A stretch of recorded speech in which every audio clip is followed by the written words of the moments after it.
ALLATRA Global Research Center presents. We are seeing people being diagnosed earlier compared to 50 years ago. We are seeing people being diagnosed with more aggressive disease of various kinds. And we are seeing people having worse outcome compared to what they used to. And this is despite of all the advancement we have been able to make in the medical science in general. Do we expect the rise in neurodegenerative diseases, disabilities, and so forth? I think we are already seeing that rise. The rise in cancer rates worldwide is absolutely frightening. I think it's very legitimate to call it an epidemic. There's an increased rate of cancer worldwide in children and also in people much younger than I used to see. So what's going on now is that we're having a rise in people getting cancer, children, young adults, and it's probably not due to smoking or alcohol or anything. There seems to be something else, something in the environment that is causing this cancer at an alarming rate, and it's getting worse. So a very serious problem.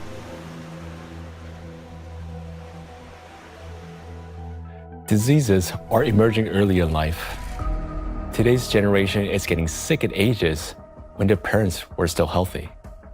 And what's worse is that they're often battling not just one, but multiple chronic diseases simultaneously. How can this be happening despite all the advances in modern medicine? What if behind this rapid global decline in human health, there lies a hidden factor, one that we've overlooked all along? Nanoplastics, a threat to life.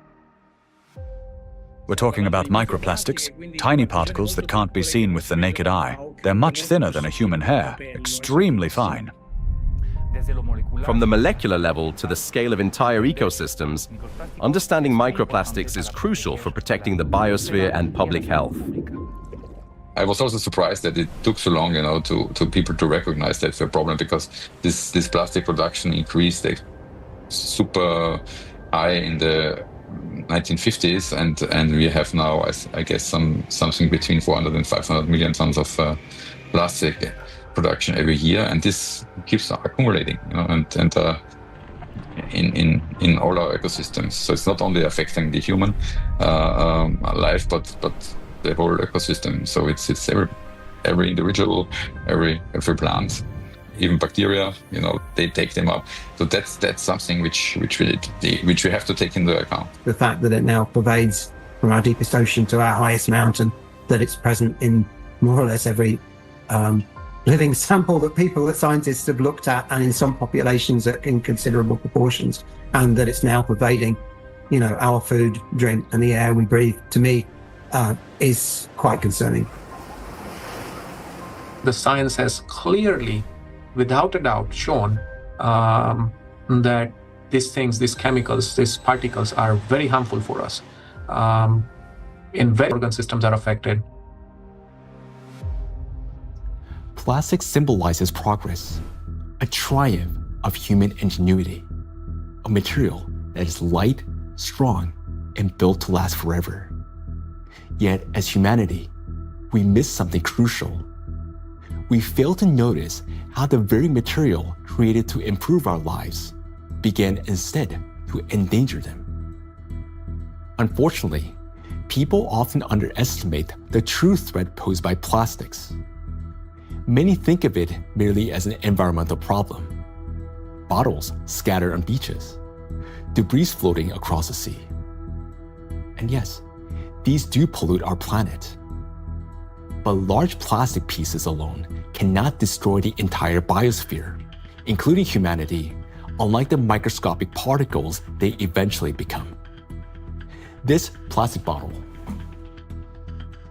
In this form, it poses no immediate danger.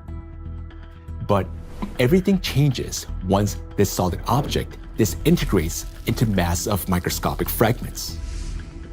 If this half-liter bottle were broken down into plastic particles just 1 micrometer in size, it would create roughly 10 trillion of them. And if all those particles were to penetrate the cells of a human body at once, this single bottle, in the form of nanoparticles, would destroy a person within minutes. Micro and nanoplastics are a threat to life itself. And by life, we mean not only human existence, but the very survival of the entire biosphere. Scientists are sounding the alarm that even today, exposure to these particles is leading to deterioration of health, as well as physical and cognitive decline across humankind. A growing body of research links micro and nanoplastics to the development of diseases, genetic mutations, and the rise of antibiotic resistance. Some researchers even associate tiny plastics with climate anomalies, natural disasters, an increase in seismic activity as trillions of microscopic particles interact with the environment. Over time, they could create uninhabitable zones across our planet. And all of this begins with a simple chain reaction. When plastic, like this very plastic bottle, breaks down into micro and nanoplastics. This documentary is a result of a large-scale investigation. We have examined hundreds of scientific studies and thousands of facts to answer key questions, like why are plastics so particularly dangerous? How can plastic particles threaten the very foundation of life? And what chances remain for humanity to change its course? Today, only a few hundred, perhaps a few thousand people truly understand the magnitude of this threat. A number far too small for a world of 8 billion. But by watching this documentary, you will become one of the few who understand what's really happening. This is a story of why researchers studying nanoplastics call them the number one killer, and how they're already reshaping our future. Plastic interferes with the universal language of life.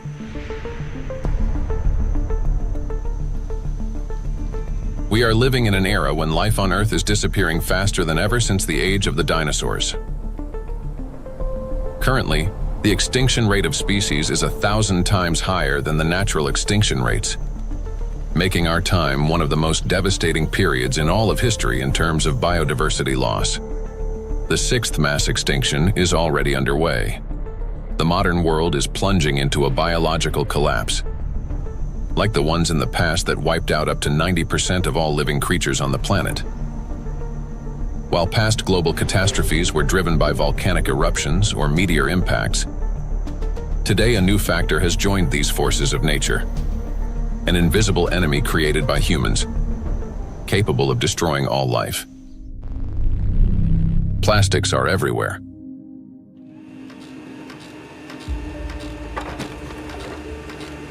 Since the mid-20th century, humanity has produced more than 9 billion tons of plastic. A material that was meant to make life easier, but has instead become a deadly trap for nature and for humanity. It is well established that most plastic is never recycled. Professor Antonio Ragusa, an Italian obstetrician gynecologist and researcher who first identified microplastic in the human placenta, explains how it continues its journey through the biosphere. Of the millions and millions of tons of plastic we produce, less than 10% gets recycled. More than 90% is dumped into the environment.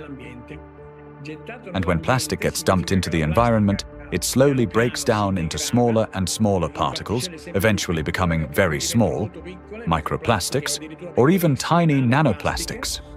These particles travel down rivers, reach the seas, spread throughout the oceans, and enter the fish we later eat, so they end up back inside us. The problem of microplastics has long been observed in ecosystems across the globe. Professor Sedat Gündoğdu of Çukurova University in Turkey, founder of a research group on microplastics and expert in marine biology and Mediterranean microplastic contamination, speaks about this growing concern. I'm working on fish biology mostly. I was working on fish biology since 2016. During my PhD study, I recognized that all the sampling location that we work for biodiversity fully polluted with plastics, not only microplastics, because first we realized that the main problem is plastic itself. Today we are accustomed to hearing the word microplastic. But there was a time when this term simply didn't exist. Professor Richard Thompson is a marine biologist at the University of Plymouth, director of the Marine Institute, officer of the Order of the British Empire, and fellow of the Royal Society. In his work, he was the first to describe microscopic plastic particles in the marine environment, laying the foundation for an entirely new field of research. When I started to teach, I set the challenge to some of my students. They went out onto the shoreline, they collected samples of sand, and we started to look at them under the microscope. And from the very first samples, we could see pieces that did not look like sand grains, brightly coloured pieces, red and blue. And it was then almost a kind of forensic journey to confirm their identity. And we confirmed that they were indeed plastics. We showed that they were present around the UK in a range of different habitats, in sediments and in the water column. And interestingly, in that first paper in 2004, my first paper on the topic, we used the term microplastics. And the term hadn't been used in this context for truly microscopic pieces before. There had been, and we referenced them in our paper, some studies of small pieces of plastic before, but we went smaller than anybody else. We showed this bioavailability. We showed the temporal trend of increasing over time. The ocean is the main reservoir of plastic accumulation. It already contains more than 200 million tons of plastic waste, and this amount continues to grow every day. It is important to understand that plastic does not disappear. Under the influence of sunlight, waves, salinity, and mechanical friction, it breaks down into microplastics and nanoplastics. Microplastics are plastic particles smaller than 5 millimeters in size, while nanoplastics are smaller than 1 micrometer, about 1,000 times thinner than a human hair. There are about 350 trillion microplastic particles in the surface layer of the ocean alone. Yet the real number is far greater.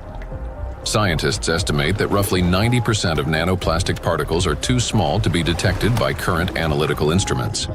As water evaporates from the surface of oceans and other bodies of water, microplastic particles rise into the atmosphere together with the water vapor. Dr. Dusan Materic, an environmental analyst at the Helmholtz Center for Environmental Research, Germany, leads a research group dedicated to the study of nanoplastics. Dr. Materic investigates atmospheric nanoplastics at the Sonnenblick Observatory in Austria, the oldest high-altitude research station in Europe. And for those nanoplastics that fragments from big fibers, because of UV weathering, because of just mechanical forces, those shredding nanoplastics are much more potent to stay in the air for a long, long period, and that means picked up and brought even here at 3,106 meters above sea level. So what we discovered is that we have nanoplastics across all the stations, and we have nanoplastics even in the deepest ocean environment, and our deepest point is below 5,000 meters. Micro and nanoparticles in the atmosphere can travel thousands of kilometers, crossing from one continent to another. This is noted by Dr. Elke Ludewig from Austria, who heads the Sonnenblick Observatory and the European Center for Cloud Ambient Intercomparison, where the transport of these particles and the effects of this process are recorded. We know from different cases that we have really long transports of particles from, for example, Japan up to here, or Canada, for example. There are two examples I can tell you. The one is the accident in Fukushima. It took about 11 days until aerosol particles with a higher radiation received the Sonnenblick Observatory. Another example was in 2025, on the 9th of June, there was a kind of transport, an air mass from Canada received the station here. We could see it in the sky. Of course, we could see it in our data that we had higher aerosol concentration, but the really impressive moment was, and that's why it's also important to have stuff up here, we could really smell the burn in the air. And this lasts for the whole day. So there you can see how intense effects somewhere on the globe, especially on the North Hemisphere, can be, and it's still transported hundreds of kilometers around the North Hemisphere, and we can measure it here and show what it is. Atmospheric micro and nanoplastics then return to Earth with precipitation, falling with rain or snow and settling in forests, on farmland, and across grasslands, where they seep into the soil and penetrate plants. This is happening all over the planet, in both the northern and southern hemispheres. Liliana Cáceres Sanchez, MSc in Science, Technology and Health, a biologist specializing in ecotoxicology and environmental protection, and a researcher at the Center for Research in Exact Sciences and Engineering at the Bolivian Catholic University San Pablo, notes that microplastics are present in natural environments, in living organisms, and in food products. In recent years, we've conducted analyses of soil, air, and both surface and groundwater in Cochabamba. We have also examined lakes and lagoons, and in all of these samples, we have found microplastics. The fact that we found microplastics even in areas with no human presence suggests that microplastic particles are actively moving through the environment. In addition, we identified their presence in food and in living organisms. We detected microplastics in milk and other pasteurized products such as yogurt. They were also found in wild animals, for example, in the Titicaca water frog and in fish from a lake near Cochabamba called Angostura. These findings confirm that microplastics have already become part of our food chain and ecological chain. Due to microplastic pollution, 1 in 10 grains of the world's 3 main food crops, rice, wheat, and corn, may die before harvest. In addition, researchers from the University of Catania have found high concentrations of microplastic particles in apples, pears, carrots, potatoes, lettuce, and broccoli. Overall, apples and carrots contained the highest levels of contamination, and fruits were found to have more plastic particles than vegetables. On dairy farms in several countries, microplastic particles have been found in samples of hay and other types of cattle feed.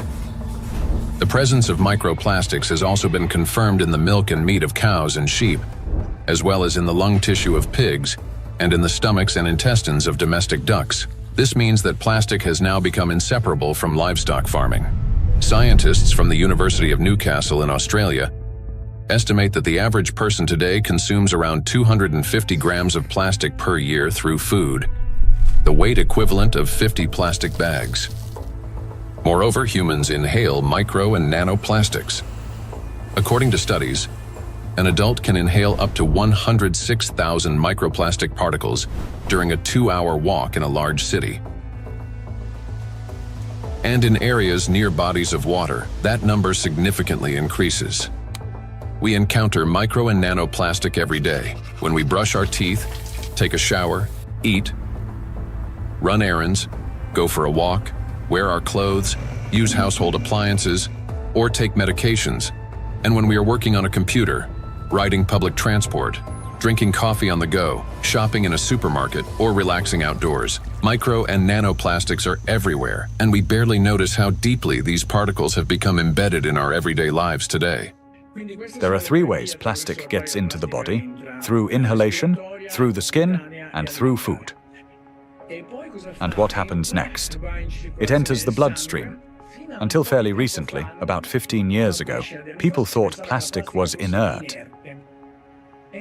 And in fact, if you look at these plastic pellets, not microplastics but larger macroplastics, even if you put them in water, they just sit there quietly.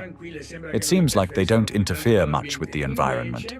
But once they break down into micro and nanoplastics, they get into the human body through those 3 pathways, enter the bloodstream, and from there reach all the parenchymal tissues, that is, the organs, kidneys, liver, heart, arteries, veins, placenta, breast milk.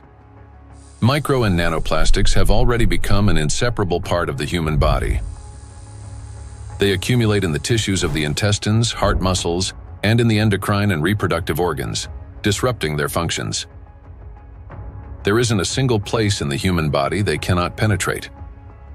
Studies show that the highest concentrations of nanoplastic have been found precisely in human brain tissue. Professor Lucas Kenner, a pathologist, cancer researcher, director of the Christian Doppler Laboratory for Applied Metabolomics, and scientific director of the Micro-1 project studying microplastic and its effects on health, explains how micro and nanoplastic particles can evade the body's defense mechanisms and reach the brain within just a few hours. And we found out that particles which are in the bloodstream and cover themselves with cholesterol molecules, they easily can enter the blood-brain barrier, which is a very strict body barrier and protects the brain from toxic outside or even therapeutic substances. So it's, it's difficult, for instance, to treat brain tumors because the blood-brain barrier is so strict also for medications. But particles can enter quickly because they cover themselves with molecules will help them enter the blood-brain barrier. And this is for me, it was really very striking to see that, that these particles in 2 hours after we give them an oral gavage, they're already in the brain. Scientists at the University of New Mexico have found that in every gram of brain tissue in middle-aged individuals, there are about 4,900 micrograms of plastic. This means that today, around 0.5% of the human brain is composed of plastic. Simple calculations show that the human brain contains on average around 7 grams of plastic, roughly the weight of a plastic teaspoon. And such a teaspoon is already inside the human head. It is well known that micro and nanoplastics are dangerous because of toxic chemical additives they contain, such as phthalates and bisphenols. Treating diseases associated with just 3 chemicals of the most toxic additives found in plastics costs humanity $1.5 trillion a year. But this is only the tip of the iceberg, as overall more than 16,000 chemical compounds are used in the production of various types of plastics, each carrying its own potential risks to human health. Yet there is another factor, one far more dangerous and still vastly underestimated, in how nanoplastics affect the human body. It is precisely this factor that allows nanoplastics to easily penetrate the body's protective barriers, and once inside, they are virtually impossible to remove. The destructive scale, plastic particles acquire new physicochemical properties. They can retain surface charge for longer periods and interact with electrostatic fields and other molecules. In this sense, micro and nanoplastics can be compared to an electret, a material that accumulates static electricity and holds it for an extended time. Moreover, plastic particles not only retain an electrostatic charge, but can also recharge it. This occurs through the triboelectric effect. That is, when plastic comes into contact with or rubs against other surfaces, including fabrics, cells, and liquids. In other words, plastic particles can recharge themselves, restoring their electrostatic charge again and again. To understand how the properties of plastic differ from those of other materials, we conducted a simple experiment. Here, inside transparent plastic cups, we suspended several objects made of different materials. A metal needle, a wooden matchstick, a copper wire, and a strip of magnesium. Now, while the object remained motionless when a plastic rod was brought close, everything changed dramatically when we rubbed the plastic rod against the wall. That is, all the suspended object began swinging and moved toward the rod. So, what caused this reaction? The answer lies in the electrostatic charge that formed on the plastic surface. For example, a wooden rod, unlike plastic, cannot hold such a charge. Even after rubbing it with wool, the material caused no movement. The same was true for metal scissors, which showed no effect until the material touched a magnet. Only then did the metal needle respond. So this experiment clearly shows how material responds differently to electric and magnetic fields. Now, plastic stands out among other materials because it can not only accumulate, but also retain electrostatic charge for a prolonged period. This is distinct from wood, which quickly dissipates charge because of its moisture content, and therefore has little effect on other nearby objects. It's a dielectric material. Metals, on the other hand, do not hold charge but quickly redistribute it across their surface. They're conductors. Magnets, meanwhile, create magnetic rather than electric fields and thus cannot attract electrically neutral objects in the way a charged plastic can. So this is what makes electrostatically charged plastic so dangerous. It is an invisible force capable of changing everything around it. Once charged, plastic can attract even neutral particles, disrupting many natural physical processes. And as plastics breaks down into smaller fragments, micro and nanoplastics, it doesn't lose its properties. In fact, the impact of plastic on the environment and living organisms only intensifies as the particles become smaller. It's the charge that makes plastic especially dangerous to all life on our planet. Therefore, plastic cannot be regarded as passive waste. It is an active, electrically charged material capable of interacting with nearly all substances on Earth, from atmospheric particles to living cells. The smaller the plastic particle, the more active it becomes, and the more dangerous its impact. If you view a microplastic particle and it's 5 millimeter in diameter, and you break it down to a nanoplastic particle, which is 1 micrometer in size, you generate from one particle 125 billion particles, which is the number of galaxies we have in the universe. And the surface of these particles is 5,000 times larger than the 5 millimeter particle. So this just exemplifies how big an issue the breakdown of those plastic particles and all the time smaller particles. And these particles have maybe totally different properties than the large 5 millimeter particles. So you not only change the size, but also the surface and the properties of the particles. Nanoplastic has an enormous surface area compared to its mass. It's like a tiny grain with the surface area of a football field. This is called a high specific surface area. The larger the surface, the greater the particle's ability to accumulate and retain electrostatic charge, and the more active sites it contains that bind proteins, metal ions, lipids, and other molecules from the surrounding environment can attach. To understand how dangerous these tiny charged particles are, let's run a simple mental experiment. For example, we have an ordinary 1.5 volt battery. If we divide it into 125 billion tiny batteries, and suppose each of them still had the same power output of 1.5 volts, their aggregate power would equal 187.5 billion volts. Imagine how much greater the voltage will become. Similar things happen with plastic. When a single fragment of plastic is divided into 125 billion particles, each carrying a charge, the amount of charge increases. Today, millions of tons of plastic in our biosphere are constantly breaking down into smaller and smaller particles, each carrying an electrostatic charge that allows it to penetrate everywhere. Consequently, as the number of electrostatically charged plastic particles grows, an excess electrical potential builds up throughout our planet. This is a major factor disrupting the Earth's energy balance, contributing to warming of the oceans, increase in atmospheric anomalies, as well as the number and severity of natural disasters each year.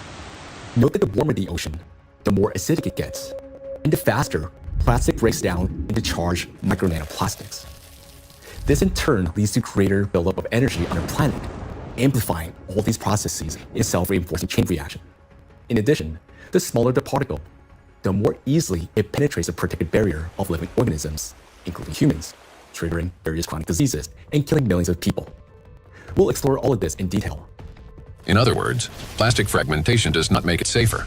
On the contrary, it transforms it into nanoparticles that readily penetrate living organisms. We know so far that compared to microplastics, nanoplastics can pass through the cell membranes much easily. That means that they can go to our bloodstream, not just us animals as well, and they can be carried to certain organs deposited there, hard to be excreted back and things like that. This is why nanoplastic is far more dangerous than microplastic, as its capacity to accumulate electrostatic charge is significantly greater. Due to their electrolyte behavior and small size, plastics do not remain inert particles. They become charged and transform into trillions of micro and nano killers. It is through this charge that tiny plastics can penetrate deep into living tissues and even destroy them. Today, these particles are everywhere and are already interfering with the delicate electrical processes in nature. Now, we often think of electricity as something artificial, combined with light bulbs, batteries, and wires. But in reality, electrical impulses eclipse. The bioelectric signals of trees began to synchronize, forming a single impulse. The oldest trees responded first, as if they remembered such events, and were warning the younger ones. Through electrical signals, plants can coordinate their growth, warn each other of danger, adapt collectively to stress, and even store shared memory. It is precisely this finely tuned system that is now being disrupted by micro and nanoplastics. Today, forests have become vessels of microplastics.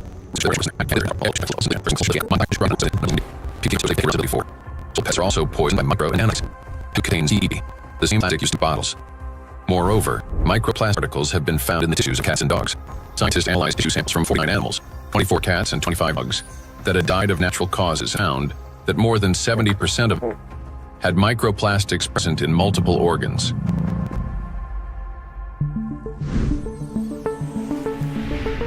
Insects.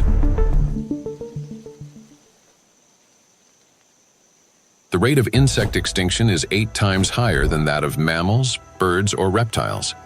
The crisis is especially severe for pollinators, bees, whose role in ecosystems and agriculture is critical.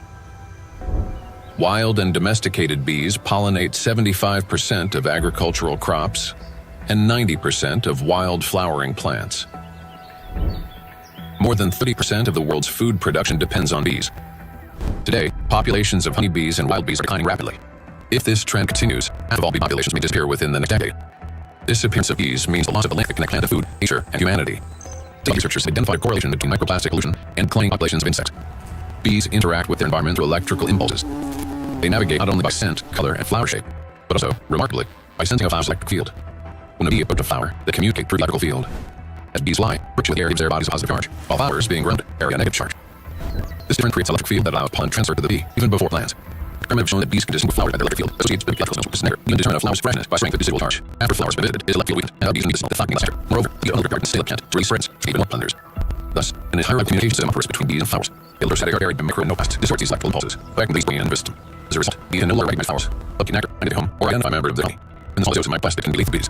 Bees suffer constantly or their environment, allowing plastic particles settle in their eyes and yield nectar. One of the leading experts studying impact of plastics on insects, Professor David Brody, PhD, ecology and ethology, biologist, and head of the behavioral ecology lab, B-Lab, University of Florence. So we already know some plastics from other leaks, for instance, microplastic affected the development biome, so if they do microplastics and during the doses or the microbiota can be affected. The same way we found that can affect the immune response, so both honeybees and honeybees have immune defense without being able to fight infections.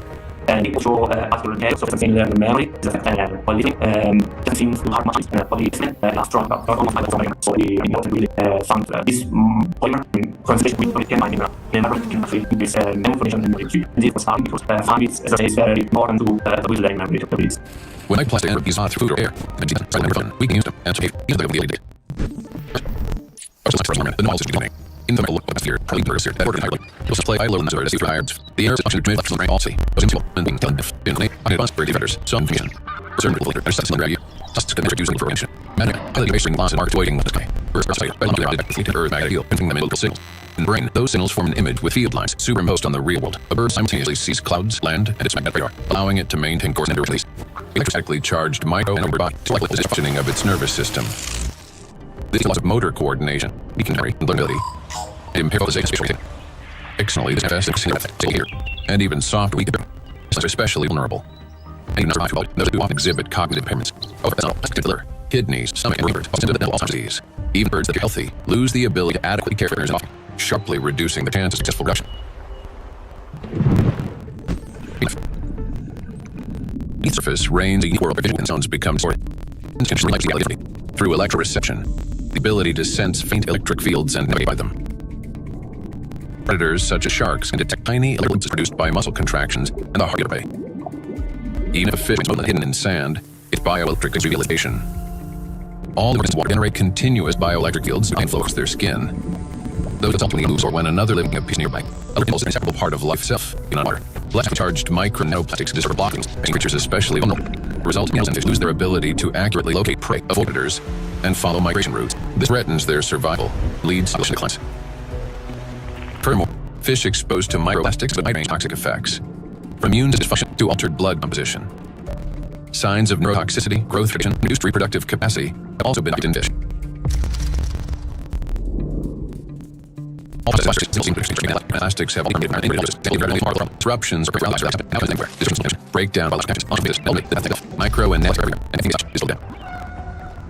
Plastic impulses have very life spheres to exist perceptibly emit by microplastics. They will be enough to the entire sphere to breath, are in living organisms. Do not exist about us.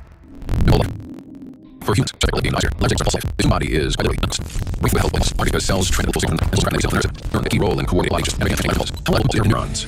Every neuron has options and still needs to be translated into a cell. This flow of ions is the neuron and transmits to cells. How you can communicate emotionally or contrary or on the other side. Pull your hand away. Even this is very quality of impulse transfer. Love or run right. We'll learn something new. That's what we're called. Biochemical. The very process with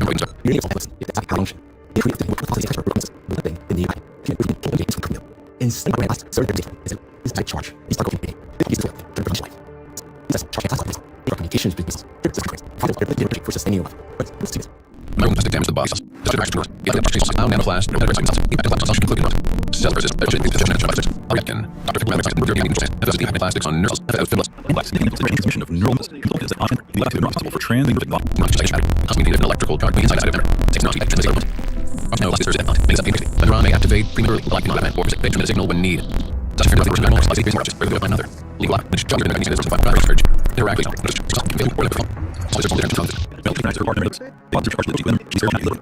results in localized and particles, which are contained that move substances into the concrete systems to perform work. The work of these makes these molecules interfere with or they should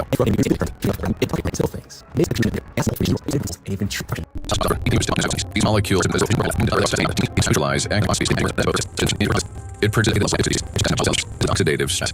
Salt purpose fire burning inside a cell, while antioxidants are like firefighters that work to extinguish it. Note that nanoplastics act as a fuel for the fire, feeding it endlessly until the cell is consumed from within. Yet, that's not all nanoplastics do inside our cells. They also destroy the cell's power plants, the mitochondria. Every cell lives and functions thanks to the energy produced by mitochondria. That very energy powers all processes in the body, from cell division to hormone synthesis. Even the electrical impulses that we've been talking about depend on the energy from mitochondria. And it is precisely this vital source of life that charged nanoplastics attack.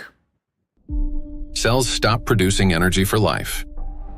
Recent studies have shown that mitochondria are particularly vulnerable to the effects of nanoplastic. And that's where a cascade of processes leading to aging and disease begins.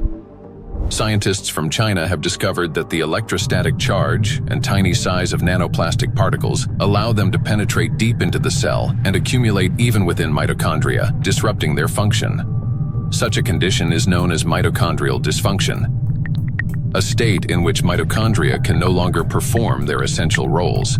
For comparison, a mitochondrion is approximately the size of a bacterium, while a nanoplastic particle is dozens of times smaller. Dr. Jeffrey Long, a radiation oncologist with many years of clinical experience and an expert on environmental exposures and their impact on human health, explains the destructive intracellular processes triggered by nanoplastic.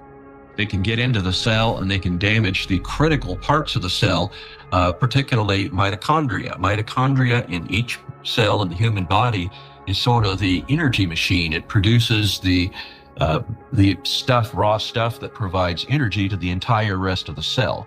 And it is frightening to understand, and increasingly so with increasing scientific studies, that nanoparticles nanoplastics, as they get in, are actually damaging the mitochondria, that energy-producing part of the cell.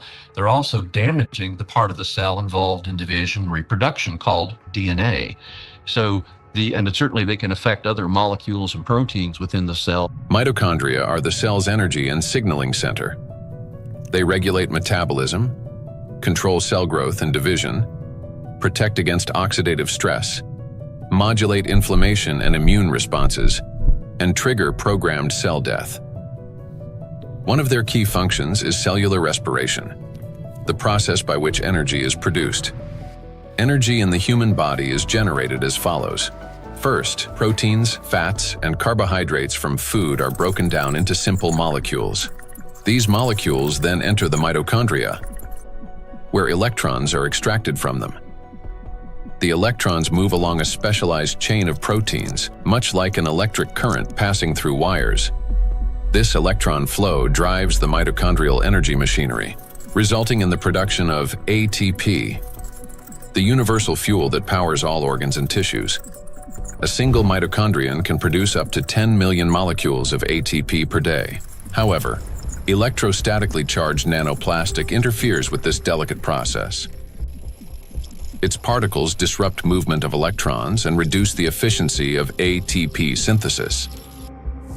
It is similar to a power plant where the wiring begins to short circuit. The generator falters, energy output drops, and the entire system starts to fail more quickly. Mitochondria have their own DNA, a set of instructions for energy production. Without it, mitochondria cannot generate energy, and the cell gradually loses its power source and begins to deteriorate. Exposure to nanoplastic causes mutations to accumulate rapidly in mitochondrial DNA, further impairing mitochondrial function. Studies published in 2023 demonstrated that 50 nanometer polystyrene nanoparticles sharply reduce ATP production and increase the number of mutations in mitochondrial DNA. We have studies on this, with dramatic images taken using a scanning electron microscope, as well as a transmission one, where you can actually see plastic destroying the mitochondria, the structures that produce a cell's energy. Chronic exposure to nanoplastic turns cells into a battlefield. Their electrostatic charge prevents mitochondria from carrying out their essential functions. And this disruption marks the beginning of the slow decline of cells, tissues, and organs. We have now seen the key mechanisms by which charged nanoplastic particles damage cells. Each of these processes is destructive on their own, but they also occur simultaneously and amplify one another's effects. This chain reaction unleashes an avalanche of damages leading to cell death, and ultimately causing systemic breakdowns and accelerating biological aging. Micro and nanoplastics accelerate aging. We tend to think that aging begins with wrinkles, gray hair, or fatigue. But in reality, it starts deep within the cells, with mitochondrial dysfunction and failures in key biological processes. Over time, damaged and dying cells accumulate, and the body loses its ability to renew itself. Aging is the gradual wear and tear of life's internal mechanisms.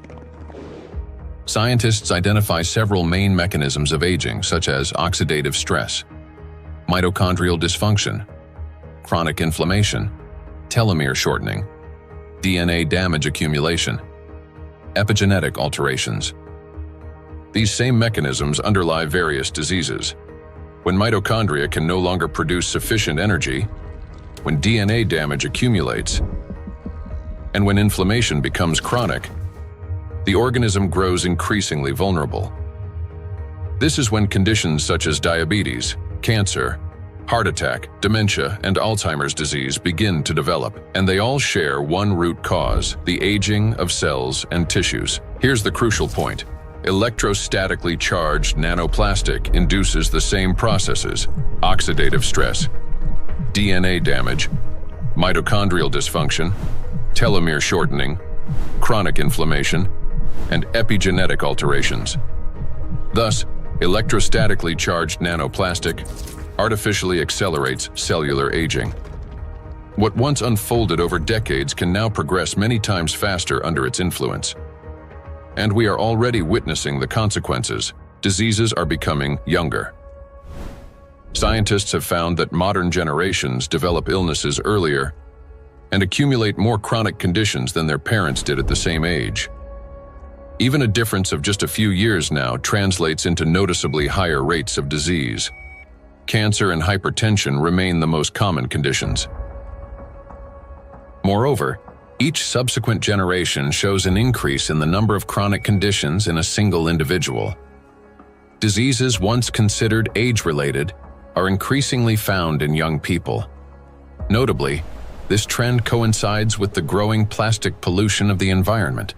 As a result of exposure to electrostatically charged nanoplastic, the biological cell age of people in their 20s or 30s may already correspond to that of a 50 to 60-year-old person.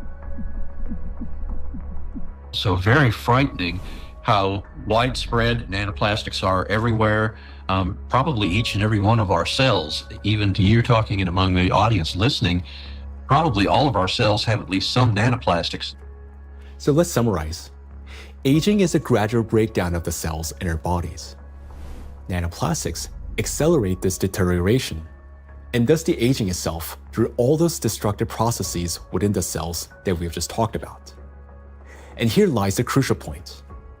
The same mechanisms that drive aging also underlie many chronic diseases. In other words, micro and nanoplastics not only speed up aging, but also contribute to the development of diseases. Today, micro and nanoplastics are detected in every organ of the human body, and everywhere, in each organ, in each cell. The tiny plastic particles trigger a cascade of internal destruction. Nanoplastics damage cell membranes, disrupt ion channels, induce oxidative stress, disable mitochondria, and provoke genetic mutations. These damages affect all cell types in the same way, whether in the heart, bones, lungs, or elsewhere. Now, we know the answer to the main question that began our investigation.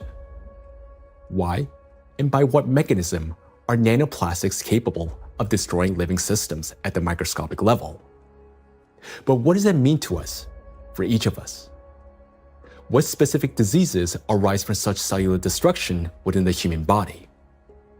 The answers lie ahead in the next part of our investigation. Micro and nanoplastics are damaging health.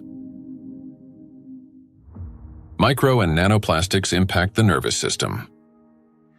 Neurological disorders are the leading cause of physical and cognitive disability worldwide, affecting almost 3.5 billion people. Over the past 30 years, the number of such cases has risen drastically, and scientists project that within the next 2 decades, this figure could double. Since this trend mirrors a surge of plastic pollutions in our environment, it becomes clear why these diseases are becoming more prevalent and why they're increasingly affecting younger population. Now, recall the image of a plastic spoon in the brain. Unfortunately, it doesn't sit there inert or harmless. Electrostatically charged plastic particles attack neurons, the brain cells that are responsible for most of our thoughts and movements. Every day and every minute, nanoplastics are silently destroying cells in our brains, and the exposure to these tiny plastics, they never stop. In fact, it continues to accelerate. Consequently, the damage of our neurons lead to severe and often irreversible diseases like Alzheimer's and Parkinson's, multiple sclerosis, epilepsy, stroke, and many others. But neurons are not limited to the brain. They form an extensive network that coordinates and synchronizes the activity of the entire body. And when they're damaged, the autonomic nervous system begins to malfunction, disrupting the function of internal organs. For example, the intestines contain about 500 million neurons, often referred to as a second brain. This vast network plays a vital role in digestion, immunity, and even emotional regulation. But with every sip of water and every meal, an invisible stream of micro nanoplastics enters our bodies. And unfortunately, most of these particles settle and accumulate in the intestines. Micro and nanoplastics destroy intestinal barriers. The intestine is not just a digestive organ. About 70% of the cells in our immune system are concentrated there, which means its condition directly affects the protection of the entire body. So another study that we provided showed us we are actually eating plastics, microplastics, because we analyzed 26 human cadaver. We just investigate their intestinal system, their gut content, and we found like between 9 and 10 microplastic per person in their stomach. So this is like a acute exposure. At that time, they exposed that amount of microplastics because when you eat something, it will pass through your intestinal system. Some of them will remain inside the system. This is what we found: the remain microplastic particles inside the human stomach, because grams doesn't give enough information about exposure, because the particles behave according to their shape rather than their mass, because the definitive transportation feature of plastics or particles is size, because all the human barriers, I mean the gut barrier, intestinal blood barrier, they are selective for size and the type. If they smaller than certain size, like 100 micron, they can pass through through intestinal system to the blood system. The intestinal barrier works like a filter. It allows useful substances, vitamins, nutrients, to pass through and blocks harmful ones, toxins, microbes, and foreign particles. But this entire well-coordinated system is destroyed by electrostatically charged micro and nanoplastics. It damages the cells lining the intestinal walls and weakens the tight junctions between them, making the intestinal barrier more permeable. Microbes, toxins, and plastic particles begin to penetrate the bloodstream from the intestine. In response, the immune system triggers inflammation. The intestine is also the body's second brain. Its walls contain about 500 million neurons that are directly connected to the central nervous system. This connection is called the gut-brain axis. The gut and the brain are connected through the vagus nerve. It is like a direct phone line through which they constantly exchange messages. The brain gives commands to the intestines on what to do, and the intestine informs the brain about their condition. A key role in this communication is played by the microbiota, 100 trillion beneficial bacteria. They produce substances capable of both calming and irritating the nerve endings in the intestinal wall, including those of the vagus nerve. Charged micro and nanoplastics disrupt the balance of gut microbiota. Beneficial microorganisms die, while pathogenic ones begin to multiply actively. When this happens, the communication between the gut and the brain becomes distorted. When nanoplastics enter the intestine, it triggers a vicious cycle of destruction.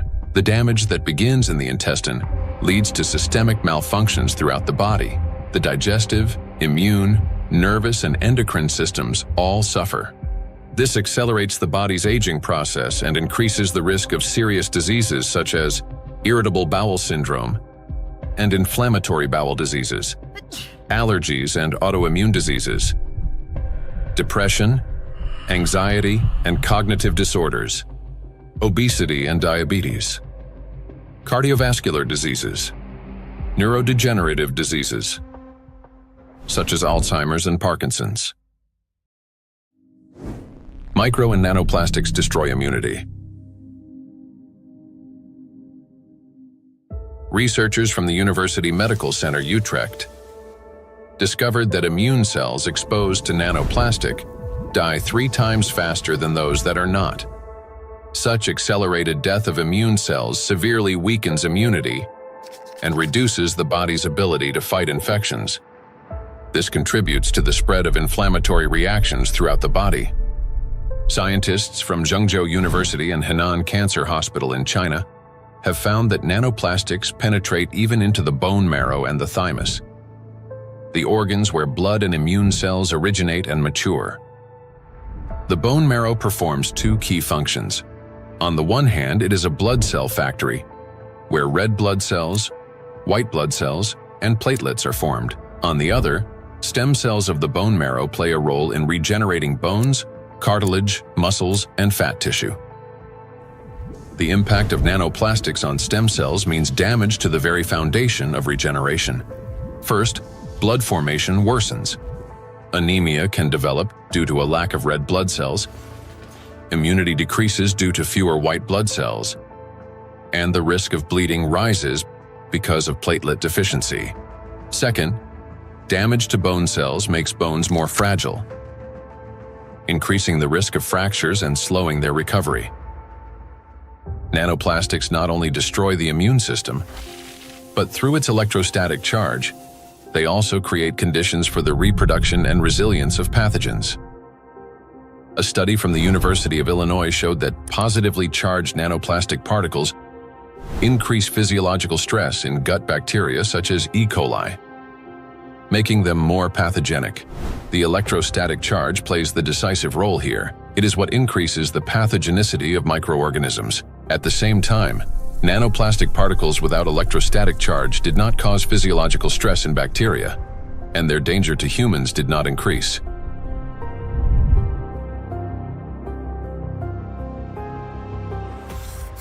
The experiment showed that microplastics, especially polystyrene, can absorb up to 98.6% of viruses, prolonging their survival outside the body for up to 7 days.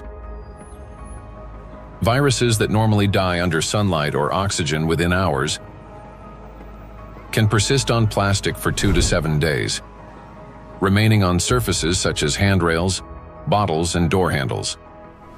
A single sneeze from an infected person can release up to 200 million viral particles into the air, which can land on any plastic surface indoors or bind with nanoplastic particles in the air and water. Microplastics become an air and water taxi, spreading infection.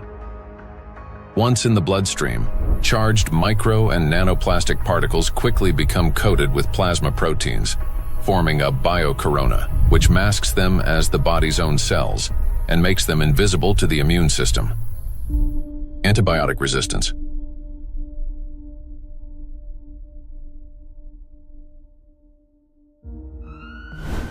In 2019, antimicrobial resistance was directly responsible for more than 1 million deaths, with nearly 5 million additional deaths linked to related complications. Studies in 2025 show that plastic helps bacteria develop resistance to antibiotics, driving a crisis that medicine is increasingly unable to control. Why? Because plastic is the perfect platform for bacterial growth. On its surface, they easily form biofilms, a dense protective layer shielding bacteria from sunlight, drying out, immune system attacks, and, most importantly, from antibiotics. Just like viruses, bacteria can survive on plastic longer than on other materials, sometimes for 3 days or more. This makes microplastic an efficient carrier of dangerous microbes through water, soil, and food. Paul Dabzak, PhD in water chemistry and microbiology, researcher at Center for Research in Exact Sciences and Engineering at the Bolivian Catholic University San Pablo, notes that the presence of biofilms on microplastics makes them even more dangerous. In the laboratory, we study how microplastics interact with metals and microorganisms. We observe that microplastics can adsorb metals through both physical and chemical sorption processes, and that this ability increases in the presence of bacterial biofilms that develop on the surface of the particles. These interactions depend on the type of plastic and the size of the particles, which alters their electrostatic charges. This causes microplastics to act like a magnet, attracting even more contaminants to their surfaces. In laboratory conditions, researchers from Boston University found that when bacteria come into contact with microplastic, they activate a special metabolic process linked to electron transfer. Simply put, plastic particles can share electrons with bacteria, acting as a kind of power bank for them. This process is called extracellular electron transfer. It gives bacteria extra energy, which first of all, makes them stronger, helps them divide faster, mutate, and build resilient multi-layered biofilms that block antibiotics from penetrating. Secondly, this extra energy directly accelerates antibiotic resistance. What's worse, even after plastic was removed from the experiment, bacteria retained their new properties. They mutated, became more resistant, and continued forming strong biofilms on other surfaces, even without plastic support. This means plastics may accelerate the rise and spread of the so-called superbacteria that are resistant to drug treatment. According to WHO estimates, by 2050, antimicrobial resistance will claim 10 million lives every year. Meanwhile, new antibiotics are being developed far more slowly than bacteria evolve. So think about this. Charged microplastics not only help bacteria to survive, but they also enabled them to mutate into superbacteria that are resistant to antibiotics. This discovery reshapes our perspective on plastic pollution because we now understand that the problem is far more alarming than we have previously believed. And each year, the threat of antibiotic resistance is growing. In many countries, standard drugs are already losing their effectiveness, and even common infections are becoming increasingly difficult to treat. If this trend continues, antibiotics could soon become entirely useless. Micro and nanoplastics affect the respiratory system. The inhalation pathway of micro and nanoplastics is especially dangerous because plastic particles carrying an electrostatic charge can reach not only the lungs, but also travel directly into the brain through the olfactory pathway. Chinese researchers have estimated that in just 2 hours outdoors, an adult can inhale up to 106,000 microplastic particles, and a child about 73,000. Given the lower body mass of children, the concentration of inhaled microplastics per kilogram is on average 4 times higher in children than in adults. Once inside the respiratory tract, micro and nanoplastic particles carrying an electrostatic charge trigger a chain of destructive reactions in every cell of the bronchi and lungs. They cause oxidative stress and chronic inflammation, leading to severe consequences such as the onset and worsening of bronchial asthma, progression of chronic obstructive pulmonary disease, pulmonary fibrosis, in which healthy lung tissue is replaced by scar tissue, and an increased risk of malignant tumors of the respiratory tract. In a study conducted in 2021, microplastics were found in 13 out of 20 lung tissue samples. In patients with respiratory diseases, particles were found in every sample of throat phlegm. What's more, plastic fibers have been discovered in malignant lung tumors. According to the World Health Organization, lower respiratory tract infections remain the world's deadliest infectious disease and rank among the top 5 leading causes of death. Cancer of the trachea, bronchi, and lungs ranks 6th among the leading causes of death. Micro and nanoplastics disrupt the functioning of the heart and blood vessels. Cardiovascular diseases are the leading cause of death worldwide. Despite tremendous efforts by the scientific community to develop and introduce innovative treatments, both the incidence and mortality from these diseases continue to rise. How do micro and nanoplastics damage the heart and blood vessels? The main thing electrostatically charged nanoplastics do is they destroy the mitochondria inside our cells. The heart is one of the body's most energy-demanding organs, and it's the mitochondria, the energy producers, that give it the power for every single beat. And when mitochondria start to malfunction, the heart literally stalls. It no longer has enough energy to maintain a normal rhythm or strong contractions. Heart attacks and strokes remain the world's leading causes of death among all diseases. In this context, it's especially alarming that scientists have found micro and nanoplastics inside atherosclerotic plaques, dense deposits within arterial walls that narrow the vessels and can obstruct blood flow. When a vessel becomes constricted or a clot forms, blood circulation to the heart or brain is disrupted, sharply increasing the risk of a heart attack or stroke.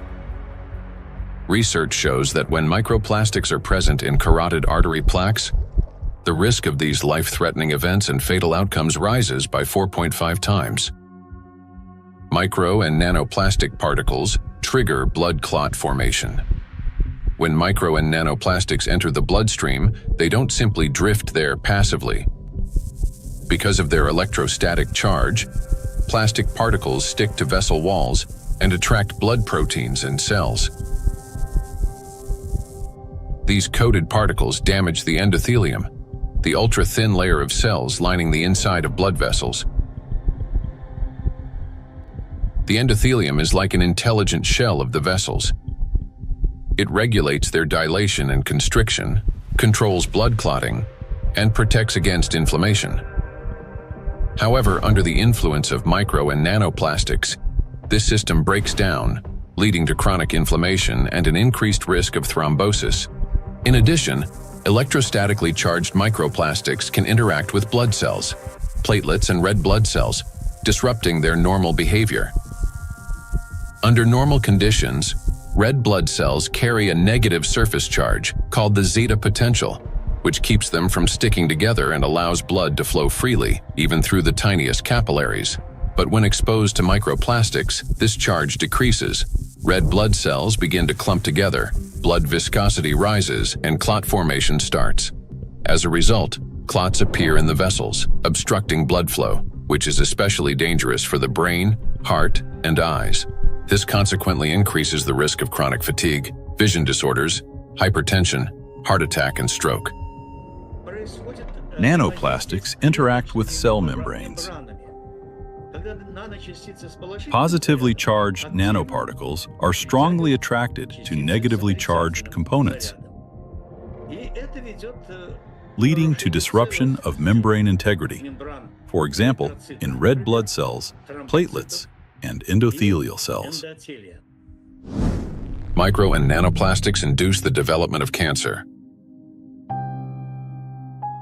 The rise in cancer rates worldwide is absolutely frightening. I think it's very legitimate to call it an epidemic. The statistics are sobering. The World Health Organization estimated that in 2020, worldwide there was about 18.1 million new cases of cancer, whereas in 2022, just 2 years later, it's gone from 18.1 million up to nearly 20 million. And in fact, according to the World Health Organization, if this trend continues, by 2050, worldwide there's going to be 33 to 35 million new cases of cancer, truly an epidemic and truly a real major health issue affecting every single person everywhere in the world. So yes, that's a huge problem. For a long time, cancer was considered a disease of old age, the result of accumulated DNA mutations, weakened immunity, and years of exposure to carcinogens. But today, because of nanoplastic exposure, mutations can begin to build up in the body at much earlier stages of life.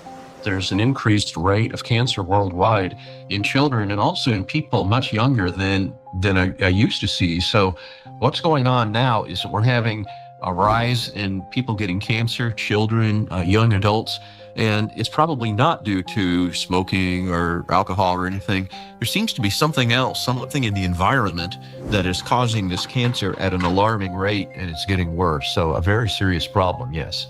And again, one of the possibilities that could be accounting for this, we'll be talking more about it, is indeed nanoplastics. We observe in the last 30 years that in some countries we observe early onset cancerogenesis, so that tumors are diagnosed more early than previously.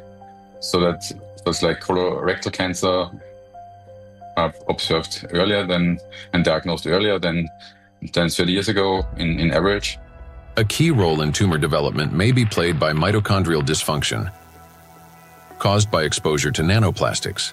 This happens through the accumulation of mutations in mitochondrial DNA and the disruption of normal cell death mechanisms, which together reduce the body's ability to eliminate damaged cells and increase the likelihood of these cells transforming into tumor cells. So these tumor cells are very aggressive, and normally they don't take anything up which they cannot use. So, I mean, what could happen? I mean, this is hypothetically that they can produce some energy out of these plastics, or somehow some pathways are activated which are helping the cells to move faster. That could be. So we need to investigate that. So it's a very important question, and we are basically on that to find out what happens mechanistically in those cells, that they can use plastics to facilitate their microbial potential. Nanoplastics increase levels of reactive oxygen species in organ cells and tissues, causing oxidative stress that accelerates the growth of cancer cells, helps them spread to other tissues, stimulates formation of new blood vessels, enhances inflammation, and weakens the immune system. Moreover, the high level of oxidative stress caused by electrostatically charged nanoplastics promotes the survival of tumor cells and reduces their sensitivity to therapy, making malignant cells more aggressive. Anything that damages the normal cell DNA that is responsible for the growth and division of cells, that damage can contribute to that cell becoming malignant, growing and dividing and spreading uncontrollably. That's what cancer is. And that is certainly a concern about the effect of nanoplastics. And then above and beyond that, because nanoplastics affect so much of the cell's function, the oxygenation, the ability of a cell to function, above and beyond that, I'm concerned as a doctor that treats cancer that nanoplastics may be reducing the effectiveness of our cancer treatments. I'm a physician that treats cancer with radiation therapy, so I am concerned about nanoparticles adversely affecting the use of radiation therapy to control cancer. And there's actually been some preclinical research on this that does suggest that the nanoparticles, and certainly contributed to by the typical negative charge that they have, in addition to adversely affecting cells, can actually reduce the effectiveness of radiation therapy. There's certainly a significant theoretical reason to believe that the nanoparticles may reduce the effectiveness of cancer treatments, not only my modality of radiation therapy, but certainly I have the same concern about it reducing the effectiveness of chemotherapy or other systemic treatments or immunotherapy. Research by the Medical University of Vienna has shown that micro and nanoplastic particles remain inside cells far longer than previously believed, as they are passed on to newly formed cells during division. In addition, there are also early indications that these plastic particles may play a role in tumor metastasis. So that's one of the problems, that the tumor grows very quickly and then also disseminates. And what we observed is that these particles are kept by the cells even after cell division, and then they are helping the cells to migrate quicker, so they can move quicker. And that's a property which we also observe in tumor cells when they are in the body, so that they can move to other places and even metastasize. And so we have to assume that also in the body, that these tumor cells can basically use those plastics to proliferate and move around in the body.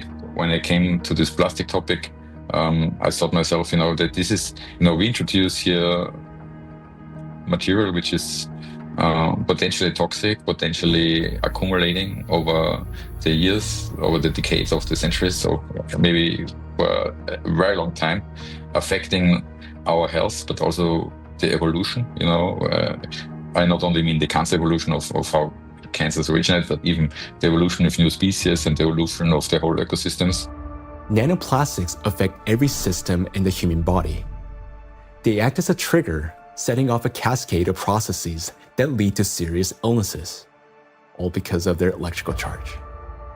Today, we know that nanoplastics play a significant role in the development of conditions that have become the leading causes of death worldwide. It may seem that the humanity has already faced its greatest threats: antibiotic resistance, autoimmune and neurodegenerative diseases, and cancer. Yet, there is something even more frightening than disease itself.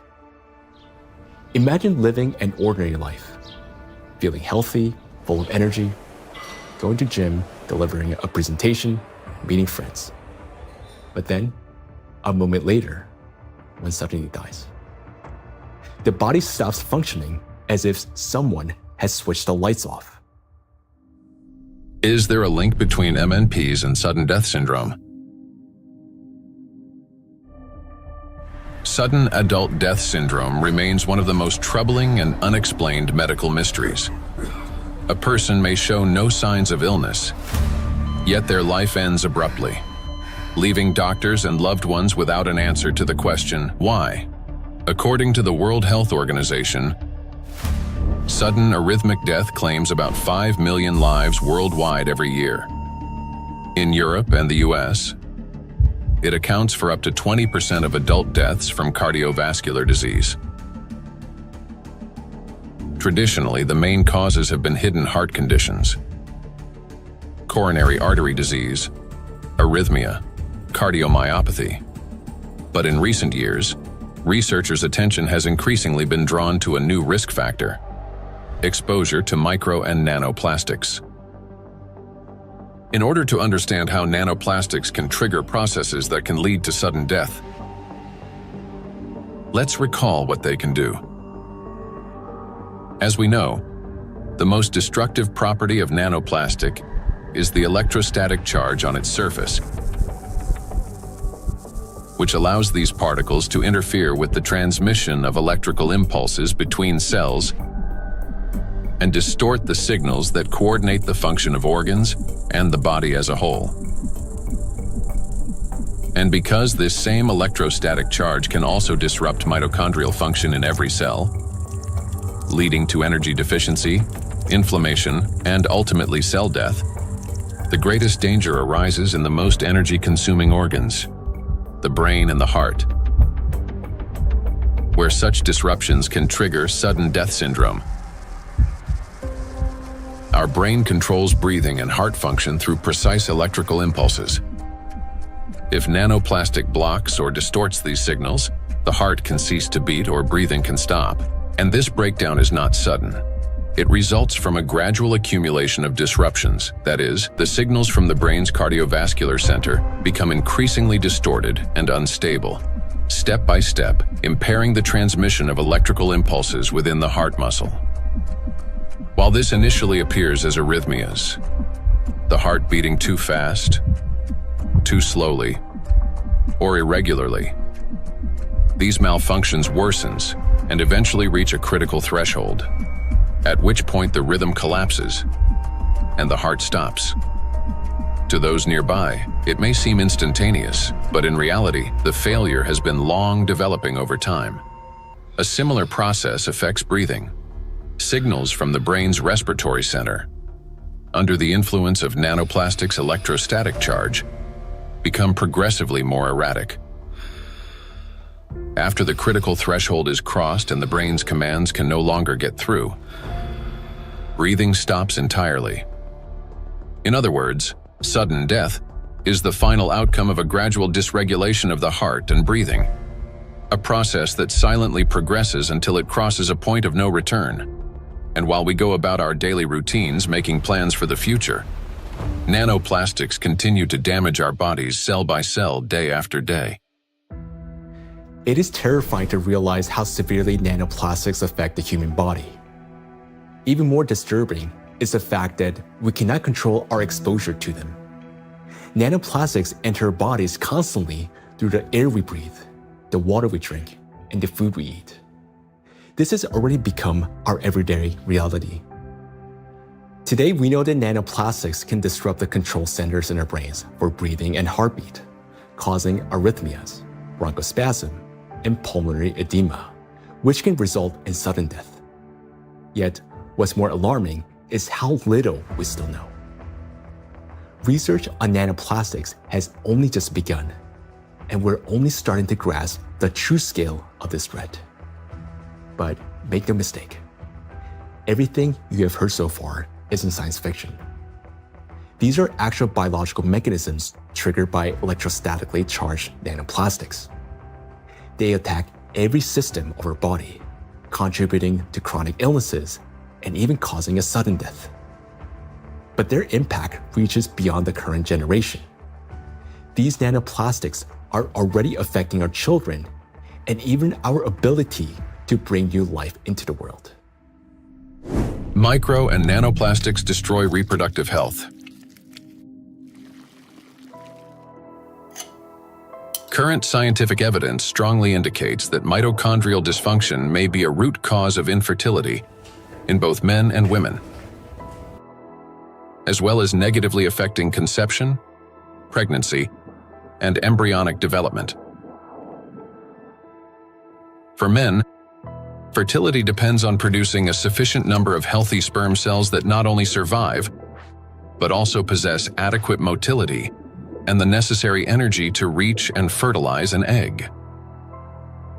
That energy comes from mitochondria, which provides the ATP required for sperm movement.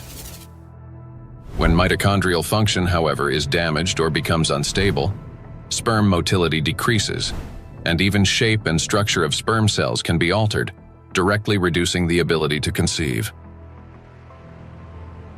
From 1973 to 2018, the global sperm count in men declined by more than 60%. We have maybe here two important points if it comes to fertility, because it's not, it's the additives definitely, and we know that for quite some time that additives have endocrine disrupting or may have endocrine disrupting properties, and that can influence the fertility, but also they can be part of the particles themselves, because the particles, in many ways can have already added these endocrine disruptors, or they can also have them as the corona, so they can integrate them into the surface of the particles and then enter the body via the particles as a Trojan horse, basically. So you can have both ways. In studies conducted by Chinese scientists, microplastic was found in every semen sample. Its impact on sperm cells is both rapid and destructive. Within just 30 minutes of exposure, mitochondrial function is disrupted and DNA damage begins. This reduces sperm viability and makes conception nearly impossible. Animal studies have shown that micro and nanoplastics can accumulate in the testes, cause testosterone deficiency, and impair spermatogenesis. Micro and nanoplastics disrupt erectile function.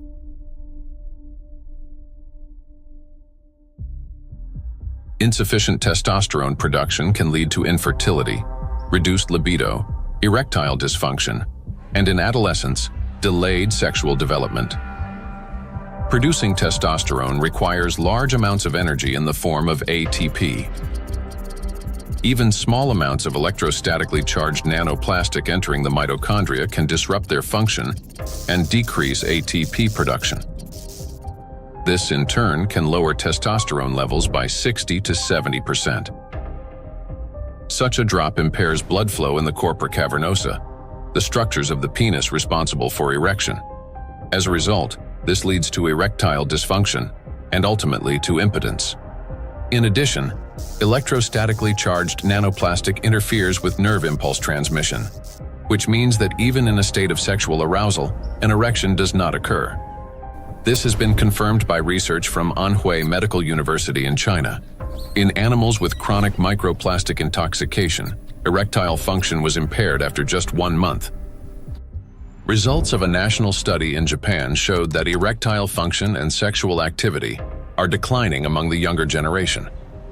Every third man in Japan, which is about 14 million individuals, suffers from erectile dysfunction. Moreover, young Japanese men, particularly those aged 20 to 24, exhibited decreased sexual desire, weak erections, difficulty reaching orgasm, and low levels of sexual satisfaction. In fact, the prevalence of erectile dysfunction in the 20 to 24 age group was 26.6%, which is almost equal to the 27.8% observed in men aged 50 to 54. This alarming trend is not confined to Japan only. Global research confirms that symptoms of erectile dysfunction affect up to 75% of men worldwide, showing that this condition is widespread and can impact men of any age in any region. In 1995, more than 152 million men worldwide suffered from erectile dysfunction. According to scientists' estimates, within 30 years, this number will approximately double. So think about it. If just one signal fails, the movement will not occur, a thought will not form, and an emotion will not arise.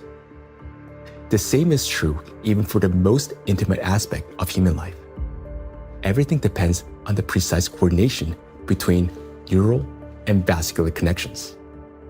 And it is this delicate connection that charged nanoplastics disrupt. Erectile dysfunction is no longer a rare condition. It has become a widespread reality, with symptoms now observed in 75% of men worldwide. Imagine jumping with a parachute that has 75% chance of not opening. Would you take that leap? That's how most of men feel today.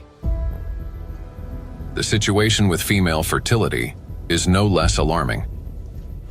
A 2025 study revealed the presence of microplastic particles in the follicular fluid of ovaries in 14 out of 18 women, with an average of more than 2,000 particles per milliliter. These data indicate that micro and nanoplastic particles can cross the blood follicle barrier. After entering the ovaries, micro and nanoplastic particles affect the egg cell and disrupt key mechanisms essential to the health of the female reproductive system. One of the most critical of these mechanisms is mitochondrial function. Each egg cell contains between 100,000 and 600,000 mitochondria, and the energy they produce is vital at every stage, from egg cell formation and maturation to fertilization, and the subsequent growth and development of embryonic tissues. Mitochondrial dysfunction caused by exposure to nanoplastics can impair egg cell maturation, reduce the likelihood of successful fertilization, and even lead to developmental arrest of the embryo.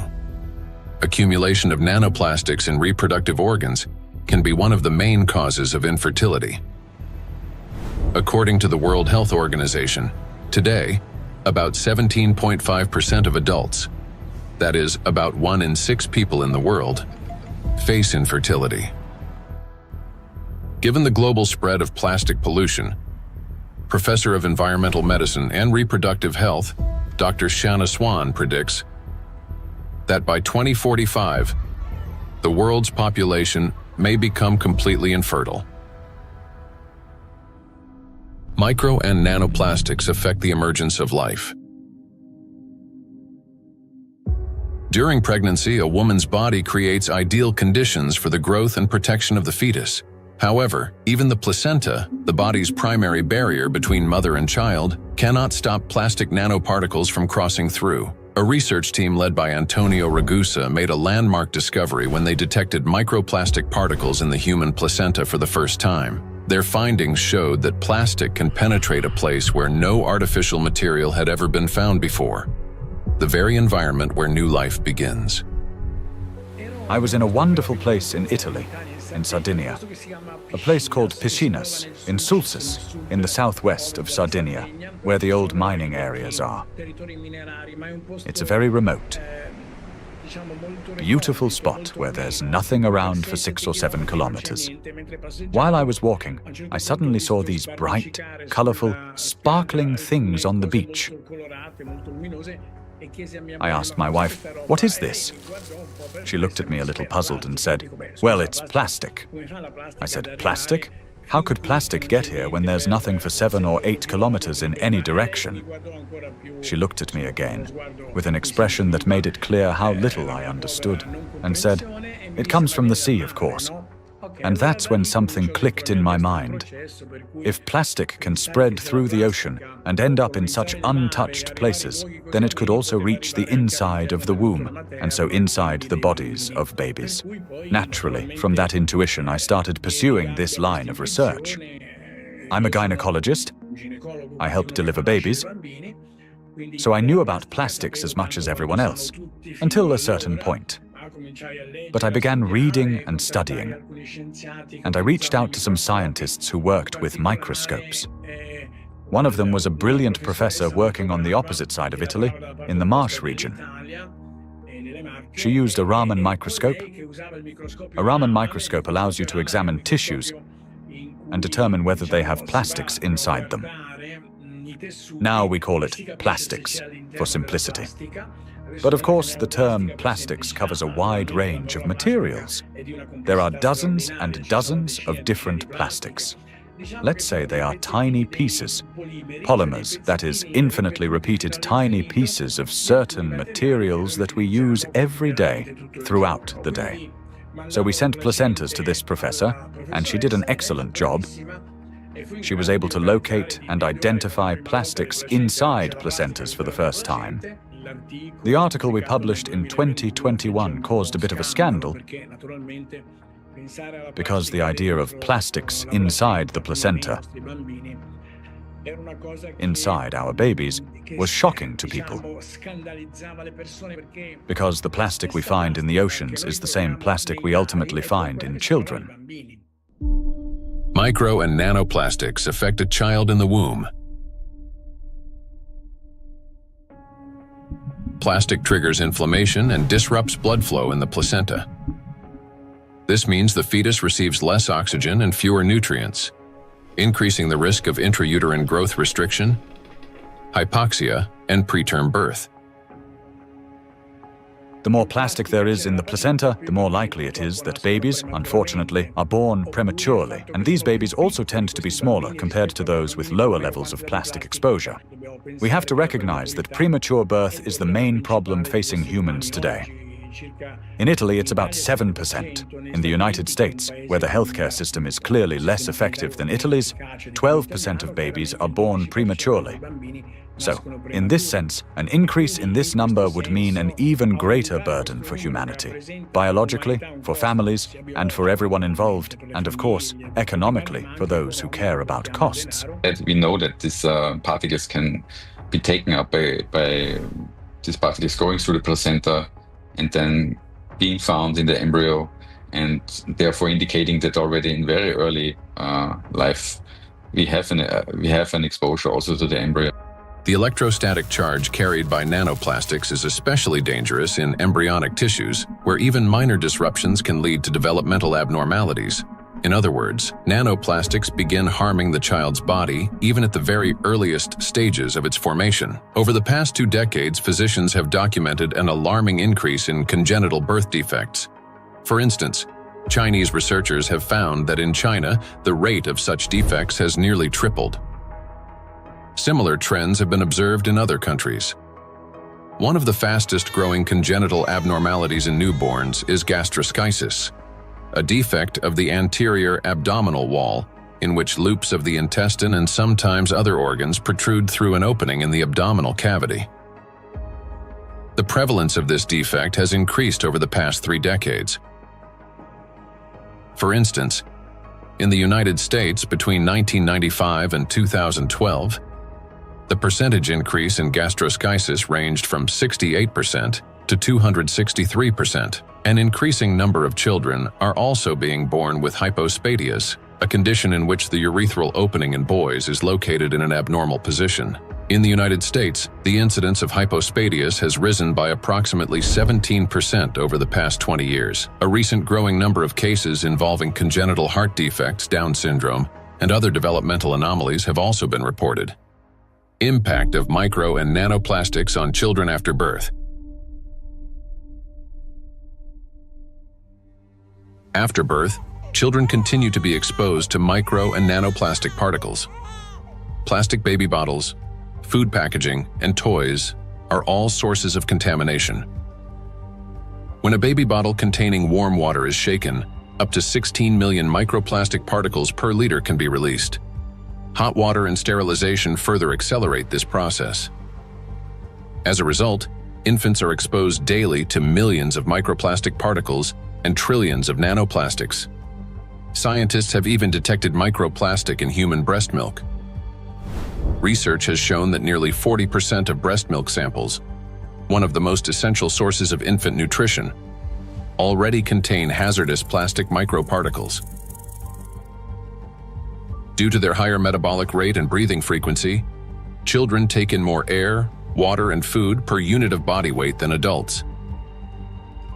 Consequently, at the same level of environmental contamination, their bodies absorb higher doses of microplastic. Moreover, the protective barriers in a child's body are not yet fully developed. This means plastic particles can penetrate tissues more easily and accumulate at higher concentrations. For example, in children under 2 years of age, the ethmoid bone is not yet fully formed, and its openings are wider, allowing plastic particles to pass more easily through the olfactory nerves directly into the brain. Plastic is an infiltrator. And it's mainly children who are affected by it. In our scientific article that drew a lot of attention and was widely cited, we called them cyborg babies, meaning babies who are made of organic material, but also inorganic material like plastic. These babies are smaller. They generally have smaller brains, and very few end up with lower levels of plastic in their bodies. They're not completely free of it, since plastic is everywhere, but with lower levels of plastic. Because of the electrostatic charge of micro and nanoplastic particles, as well as the presence of bisphenols and phthalates, the endocrine and reproductive systems of children are particularly vulnerable. These substances interfere with the formation and development of the reproductive organs, potentially leading to infertility later in life. Given scientific projections that by 2045 humanity could face widespread infertility, children born after 2020 may have a high likelihood of being unable to conceive their own offspring. I have 2 little daughters, and for me personally, everything we have just heard is terrifying. The truth is that we still don't fully understand the catastrophic consequences of our children being exposed to micro and nanoplastics. Or, as Dr. Ragusa put it, they have become cyborg children. We're only beginning to grasp the full scale of this reality. And it is truly heartbreaking to look at small children and realize that they may never be able to have children of their own. Not to mention that their lives are already at risk today. The immune system is also at risk. In early childhood, it is still learning to distinguish between friends and foes. Exposure to microplastics can disrupt this process, increasing the risk of allergies, eczema, food intolerances, and even autoimmune diseases. But it also has long-term consequences by which cell programming determines diseases that will then manifest themselves when a person reaches adulthood. That is, at 40 or 50 years of age. And these are diseases that are currently overwhelming, if not outright damaging, our world. They're the so-called non-communicable diseases: obesity, hypertension, diabetes, and metabolic syndrome. A child's brain is especially vulnerable in the first years of life, a critical period of rapid nervous system development when neurons are formed and complex neural connections are established.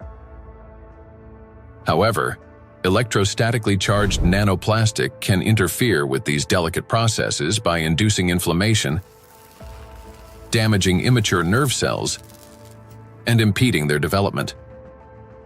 As a result, memory, attention, and learning abilities may be impaired, and emotional instability can arise. Over time, this may manifest as anxiety, learning difficulties, and episodes of aggression. In addition, studies indicate a potential link between exposure to micro and nanoplastic and the development of autism spectrum disorders. Given the breadth of damage that electrostatically charged micro and nanoplastics can inflict on the human body, the scientific community may need to examine their possible role in the rapid rise of autism more closely. For me as a father, it is heartbreaking to realize how truly defenseless our children are. Micro and nanoplastics start affecting them from the very moment of conception, persist throughout fetal development, and continue their impact after birth. Unfortunately, the illnesses that we have already discussed are not the only conditions that micro and nanoplastics can trigger in children. According to statistics, sudden infant death syndrome is among the leading causes of mortality in infants under 1 year old. This is when a seemingly healthy baby dies unexpectedly, and the cause remains unknown even after all examinations.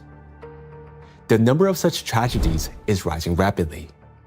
In the United States, for example, the number of sudden infant deaths has increased by 12% between 2020 and 2022. It is unbearably tragic when there's no way to protect a child.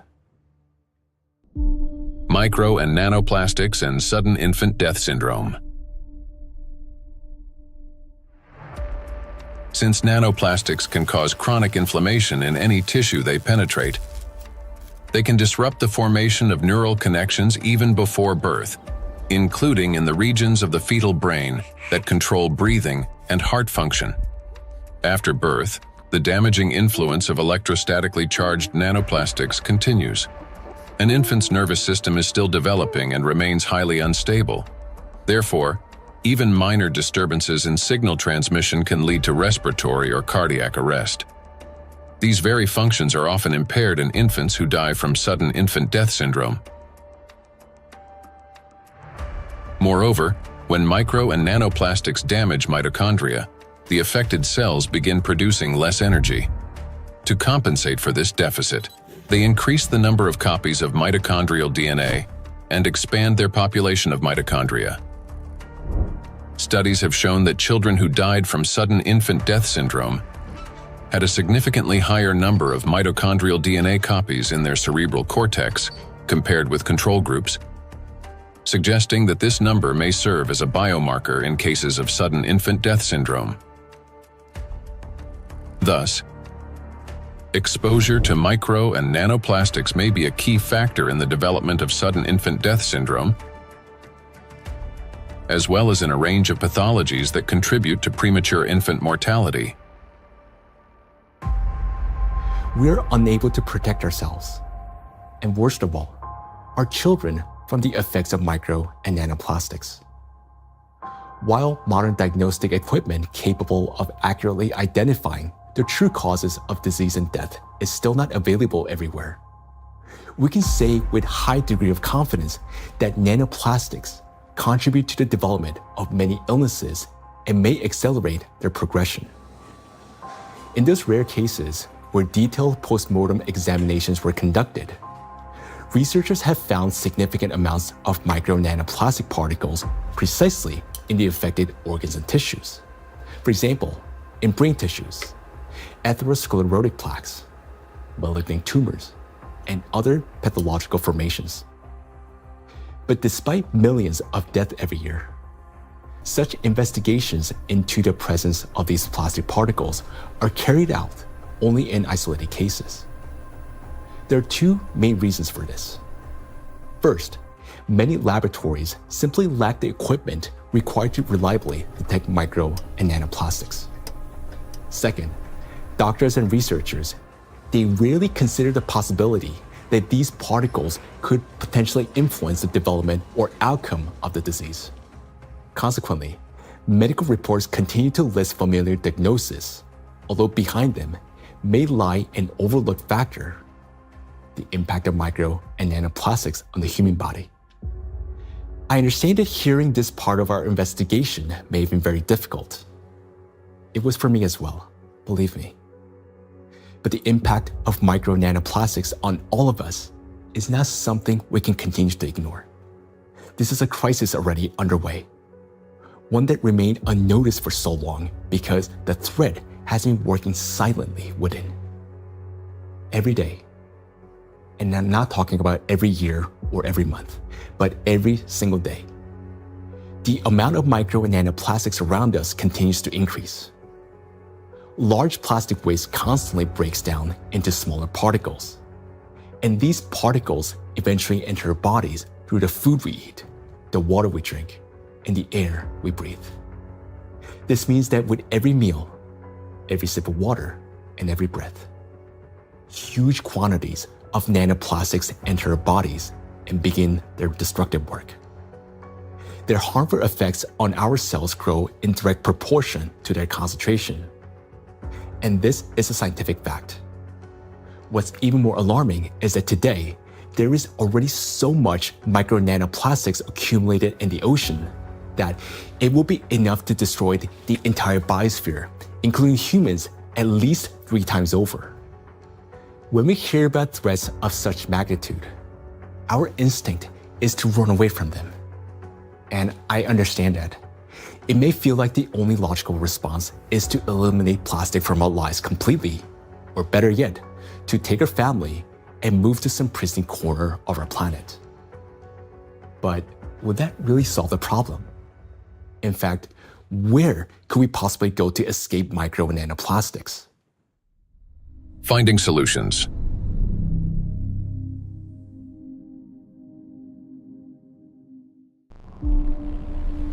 Exclusion zones. One of the essential things is the environment we live in, and plastic is one of the most important factors shaping it. Micro and nanoplastics have now infiltrated every corner of the planet, yet their distribution is far from uniform. Some regions accumulate especially high concentrations of plastic particles, and nowhere is this more pronounced than in the oceans. Each year, roughly 11 million tons of plastic waste enter the ocean. The equivalent of an Eiffel Tower made entirely of plastic plunging into the sea every 8 hours, or about 1,100 such towers annually. Initially, these towers consist of bottles, bags, fishing nets, and other plastic garbage. Over time, under the influence of sunlight, waves, and weathering, they fragment into billions of invisible killers, micro and nanoplastic particles. According to research, about 95% of small debris less than 5 millimeters in size is composed of plastics. The surface of the world's oceans is already covered with more than 350 trillion particles of microplastics, and the number continues to grow rapidly. However, the ocean depths hold countless trillions more, forming an invisible yet enormous area of contamination. And yet, that's not all. The sea breeze has become toxic. When waves break at the ocean surface, they generate countless bubbles. As these bubbles burst, they release not only salt crystals into the air, but also microscopic plastic particles. Carried by the wind, micro and nanoplastics scatter across the planet.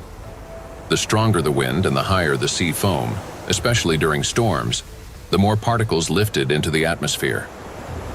Though invisible to the naked eye, the air around us is literally saturated with them.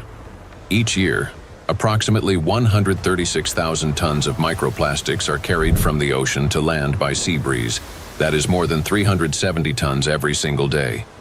In the atmosphere, plastics are transported thousands of kilometers by air currents. They settle in dew and fall to the ground with snow and rain. The coasts and coastal regions are the first to bear the impact. When people go to this seashore, okay, for holiday, for swimming, to receive some sunlight, they always send me pictures of microplastics because all the seaside are full of microplastics. A study conducted in a coastal city in eastern China found that a person can inhale up to 1 million microplastic particles per year simply by spending time outdoors. The greatest danger comes from particles smaller than 100 micrometers, which can easily enter the respiratory tract. Because most of the coastal countries in the Mediterranean Sea don't have proper waste management system, so they release huge amount of plastic waste into the Mediterranean Sea. This is the first reason. The second reason, we have two rivers in this part of the Mediterranean Sea, Seyhan and Ceyhan. These two rivers, in two of the 5 most polluted rivers in the Mediterranean Sea. Recycling actually makes those two rivers most polluted rivers in the Mediterranean Sea. They carry more than 5,000 tons of plastic waste into Mediterranean Sea every year. It's too much. And also, the coastline in the Turkish coast has pollution like 31 kilogram per kilometer per day. Every day, 31 kilogram of plastic waste reach that coast in 1 kilometer coastline. It's too much. Just imagine, one plastic bottle is 10 gram or 15 gram. You can imagine how many plastic bottles strand on those coastlines. Dr. Sarju Ganatra is a cardiac oncologist and director of the Cardiac Oncology Program at Lehigh Hospital and Medical Center. He leads research at the intersection of cardiovascular medicine, oncology, and environmental sustainability. According to his study, which was presented to the American Academy of Neurology, Living in coastal areas is associated with an increased risk of brain and mobility disability. The reason for this is the high concentration of microplastics in the water, air, and soil of these regions. It's alarming, truly, that what we are seeing, that people living close to the coastal water with high amount of microplastic concentration in the seawater, they have higher prevalence, higher rates of various cardiovascular disease, stroke, diabetes, and other metabolic conditions, as well as cognitive mobility and self-caring disabilities and abilities to live independently essentially are less in that population. Researchers analyzed health data from residents of 218 coastal counties across the United States, comparing CDC reports with levels of environmental microplastic pollution. The findings are striking. Memory and cognitive impairments occurred 9% more often among residents of areas with high concentrations of micro and nanoplastics, compared to those in areas with low concentrations. Motor disorders were 6% more frequent.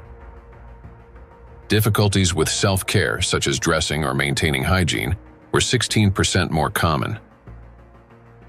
Inability to live independently, including managing finances or shopping, was 8% more frequent. In coastal regions, where the concentration of micro and nanoplastics far exceeds that found in inland, people are already paying the price, not only with their health, but with their lives. In a study led by Dr. Sarju Ganatra, scientists compared regions with high and low levels of microplastic pollution. But this raises an important question. That is, what does low level mean today? To answer this, let's look at the numbers. Dr. Ganatra defined a low level of contamination as one tiny plastic particle per 200 bathtubs filled with seawater. At first glance, that might sound negligible. But when that single particle breaks down into nanoscale fragments, the number of particles increases not by tens or hundreds, but by millions of times. Let's consider a simple calculation. Suppose the volume of one such tiny plastic particle is just 1 cubic millimeter, roughly the size of a grain of sand. Over time, it breaks down into many smaller pieces. Now, if we assume that this single microparticle disintegrates into fragments about 100 nanometers in diameter, that would generate about 1 trillion particles.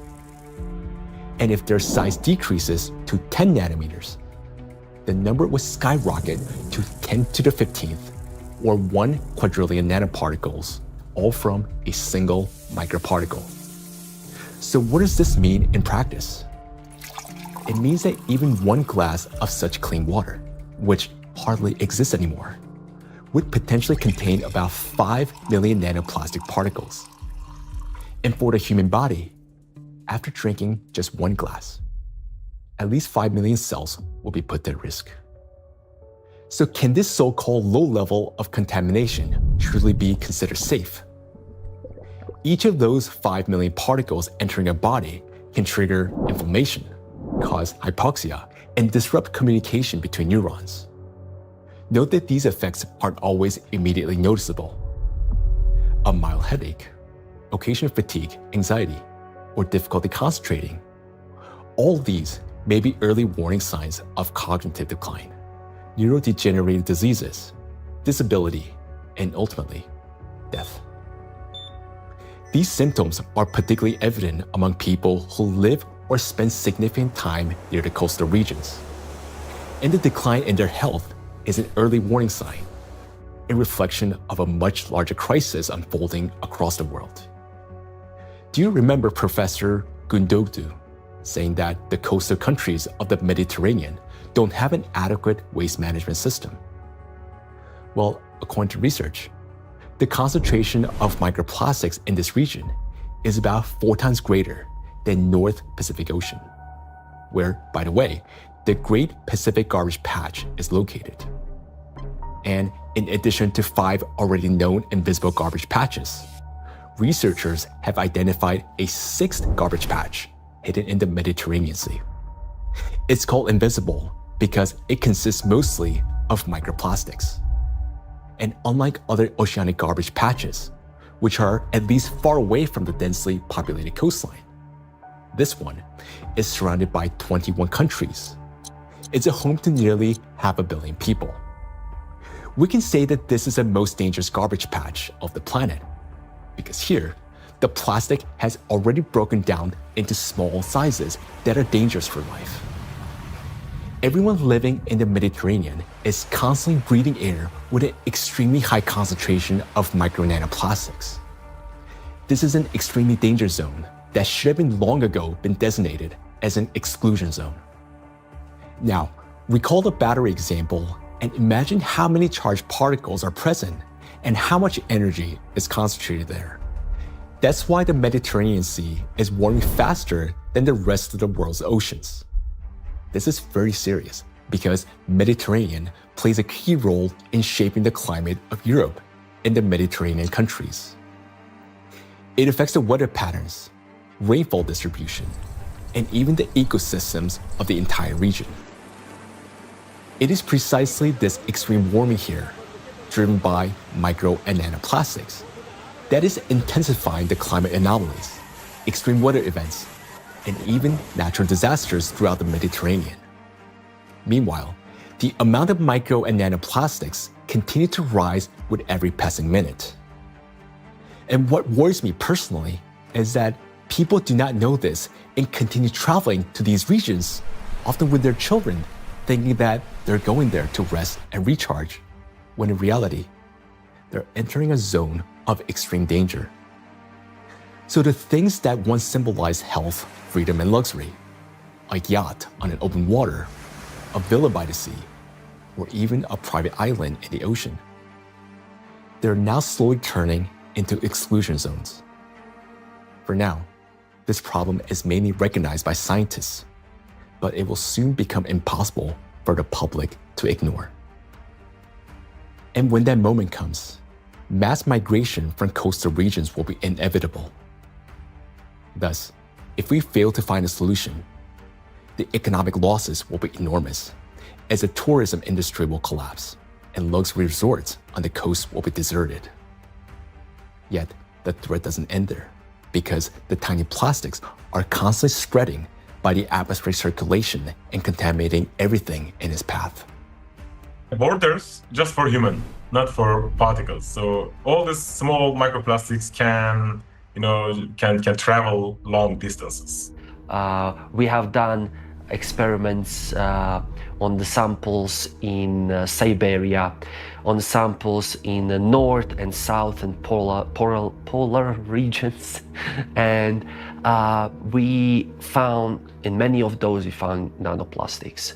So most of the areas that are considered pristine are at least episodically polluted by nanoplastics via air.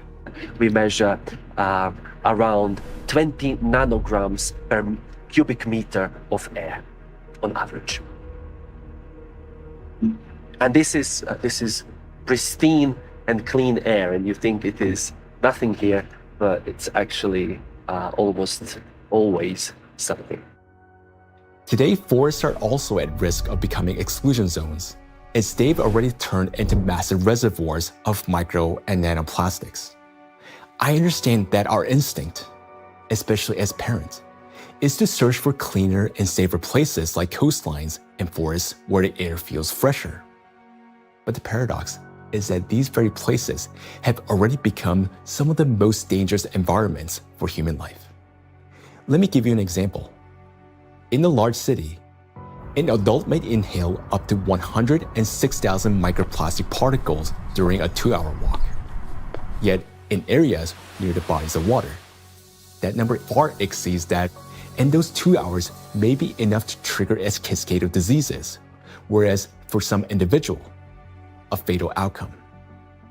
It is important to understand that when a single micro or nanoplastic particles enters a cell, it destroys more than just that one cell. After the cell dies, The plastic particle is not eliminated from the body. It continues to move throughout the body, damaging other cells and triggering a chain reaction of destruction. This process is endless because plastics, as we know, can recharge and retain electric charge. The more microplastics enter a body, the faster this destruction spreads cell after cell, organ after organ. And time becomes critical here because our body has limited resources to fight this damage, while nanoplastics, they're not expelled. Instead, they continue to accumulate in ever-increasing quantities, destroying us from within. Nanoplastics are perfect killers not only of humans, but of the entire biosphere. And it's impossible to hide from them anywhere. They're literally pushing us out of the world we once knew. Micro nanoplastics are already affecting our planet as well as the climate. And moreover, they're intensifying already devastating natural disasters and contributing to the worsening geodynamic crisis. Climate and plastic in a single cycle of destruction. The world ocean is the largest system of our planet.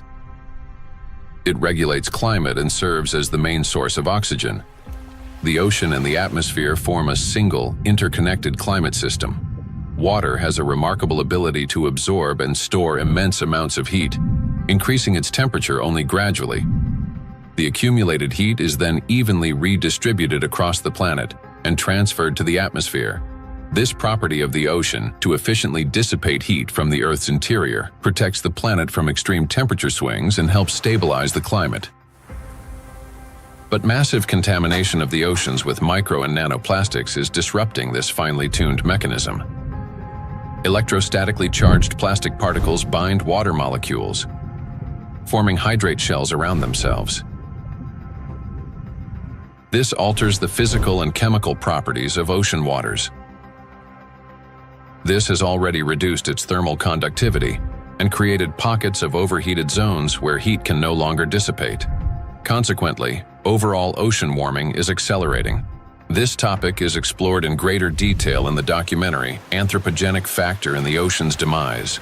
Excessive ocean heating, in turn, increases evaporation and disrupts atmospheric circulation. As a result, both the temperature and humidity of the atmosphere rise. Electrostatically charged nanoplastic particles act as condensation nuclei, causing moisture droplets to freeze at lower altitudes and at higher temperatures, 4 to 10 degrees Celsius. This accelerates cloud formation and contributes to abnormal weather events, large hail, extreme downpours, and disruptions of the hydrological cycle. Charged plastic particles are already influencing weather formation, affecting flight safety, cloud development, and even where and how the precipitation occurs. In other words, microplastic has already become a driver of climate instability. We know what particles doing in the air, they produce clouds. If we have a particle in the air, the water vapor sits on these particles and forming clouds. So therefore, we want to understand how much nanoparticles influence the formation of clouds. And therefore, of course, in the alpine region, it can trigger the cloud formation and so also thunderstorm or extreme weather events. When you have a big storm event, many micro nanoplastics get released from the environment when they have been trapped in the soil, in the riverbeds, on their surfaces and things like that, and get mobilized in the air. So you then after storm you have even more pollution.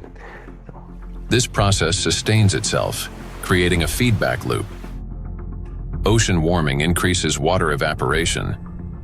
Even more nanoplastic rises into the air with the vapor, and even more energy accumulates in the atmosphere, further heating the ocean. According to data, every degree of warming increases air humidity by 7% and lightning frequency by at least 12%. Thus, more heat, more moisture, more plastic in the air, more lightning, and the cycle continues endlessly. Observed trends indicate that this energy buildup is accelerating exponentially. And with each passing year, climate anomalies are becoming more distinct and more destructive. We are seeing the hottest summer in Europe after having a record-breaking summer last year. Similarly, here in the northeast of US, we are seeing record-breaking temperature. Every year for last 2-3 years, we are saying, oh, this is the hottest day. And then the next year comes and there is a new hottest day. The nighttime temperature in Southeast Asia is not dipping at all in many places and kind of trapping the heat. So our body is not getting even that relief at nighttime. There is increase in air pollution. There is increase in all sorts of chemical pollution. And so if you think about this holistically, it's a huge impact on the planetary health. And I think this is a time, this is a reminder that we are part of the planetary system. We belong to it. We are not separate from it. And until we think holistically, I think, we'll define one issue, we'll define one threshold, we'll continue to go after that, maybe even solve it scientifically. But until we think holistically and act holistically as a community, as a society, I think we are in trouble. We have reached a critical point where it's no longer possible to solve the climate crisis without simultaneously addressing the plastic pollution, and vice versa. The two are interconnected, each reinforcing the other. And as we continue to study this issue, the picture becomes even more alarming because we're now beginning to understand what is truly happening. I am. Both for myself and my family, but also for the future generations. There was a time where I thought that, the climate change is real, of course, but this is for future generations to be affected by, and I was still equally concerned. But in no time, and I would say in less than 5 to 10 years, we started from that mindset and time frame. Within 5 to 10 years, we started feeling it, getting impacted by it in our day-to-day life.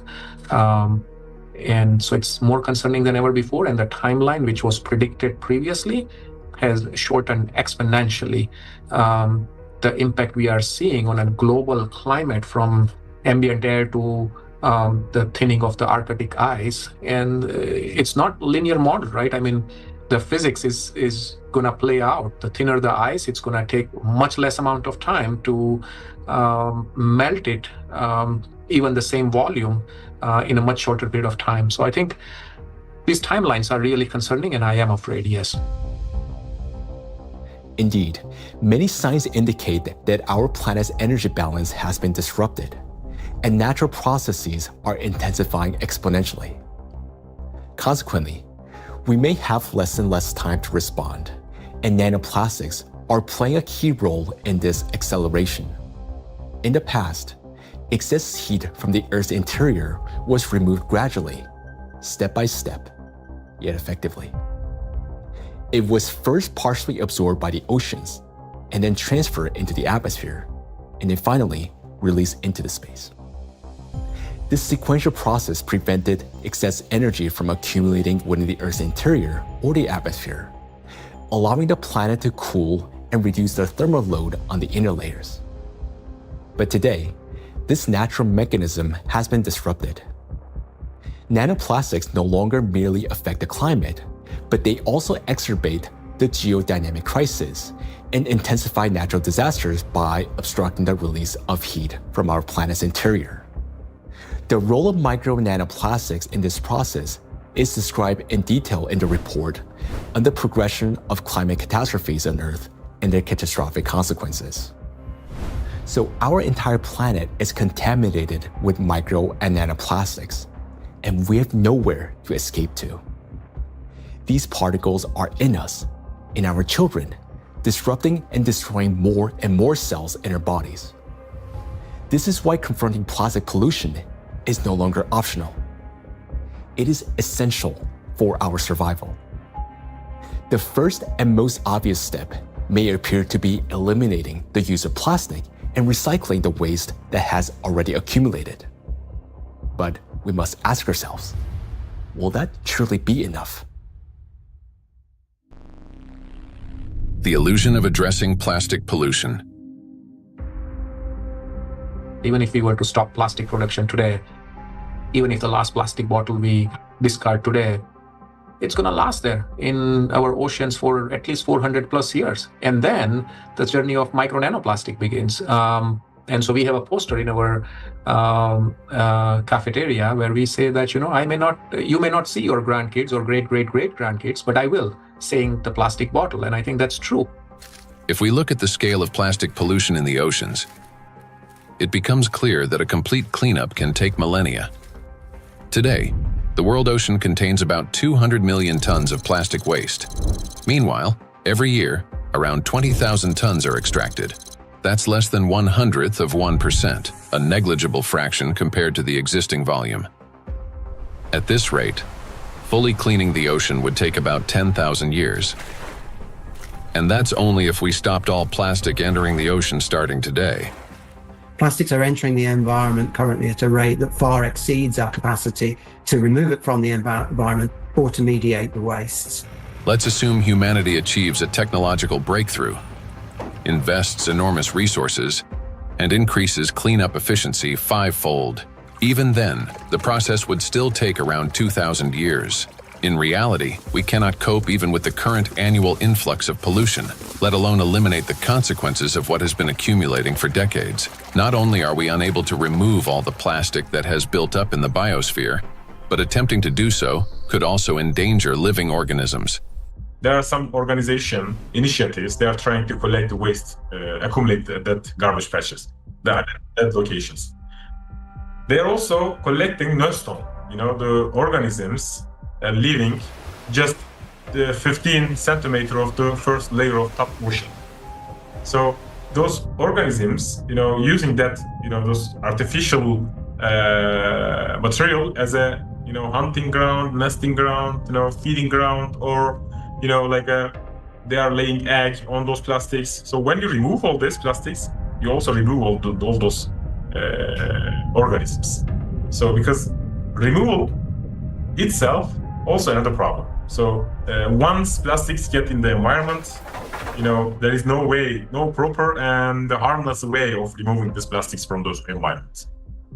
Moreover, a significant portion of plastics has already broken down into micro and nanoparticles that now lie on the seabed, drift through the water column, have entered the bodies of marine organisms, and become part of the global cycle of matter.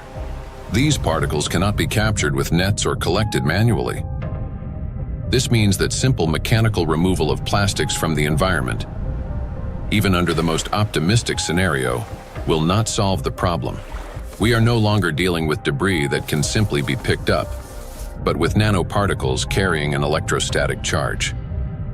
This nanomaterial has already become embedded in every living thing on the planet.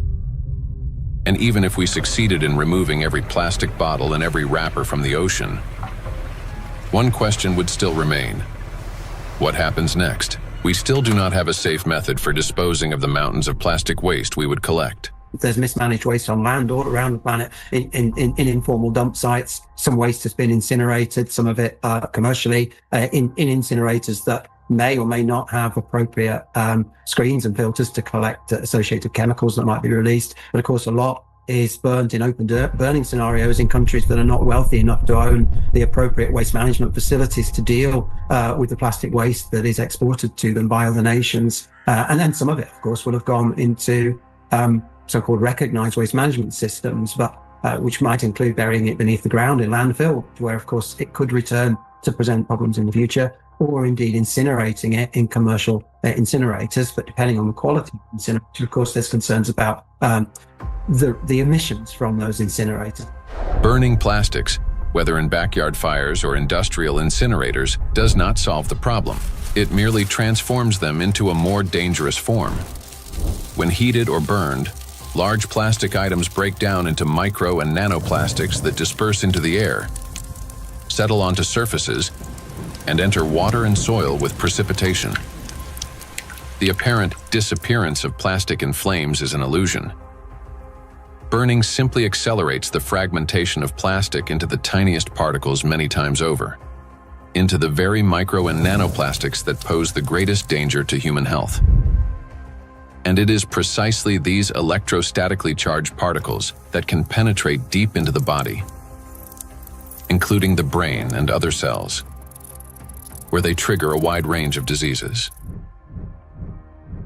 When you put plastic in a recycling facility, at first they will shred big plastic to generate flakes and small pieces of plastics, and then during that shredding, they also use for washing.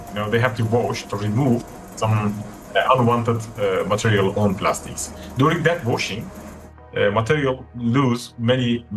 I mean, the huge percentage of the total mass. So those lost material will go to the wastewater stream. Recycling activities, practices, feeding microplastic pollution in the waterways. A simple and regular recycling facility can generate billions microplastics and then release into the either wastewater stream or waterway. And unfortunately, what I see with some of the things that are claimed to be a solution is that they're not necessarily properly tried or tested before they're put into the market, and there may then be potential for unintended consequences. Pyrolysis. At first glance, it looks like a technological miracle. We take plastic waste, heat it to 800 degrees Celsius without oxygen, and obtain fuel. Instead of piles of garbage, we get gas, liquid, and a small carbon residue. Sounds promising, doesn't it? But this technology has a flip side, an invisible and far more dangerous one. During high-temperature decomposition, plastic does not simply disappear. Pyrolysis is accompanied by emissions of dioxins and furans, some of the most toxic substances on the planet. They are carcinogenic, disrupt the endocrine system, and can accumulate in human tissues. They are hazardous even at low concentrations. Even if you manage to obtain 600 liters of liquid fuel from 1 ton of plastics, the price of such fuel is a threat to human health and life. By relying on such disposal methods, we're only accelerating the transformation of plastics into an invisible, yet far more dangerous form.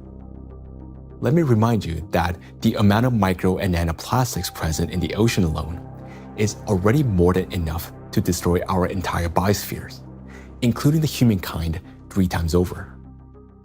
Meanwhile, microplastics continue to disintegrate, generating vast amounts of nanoplastics.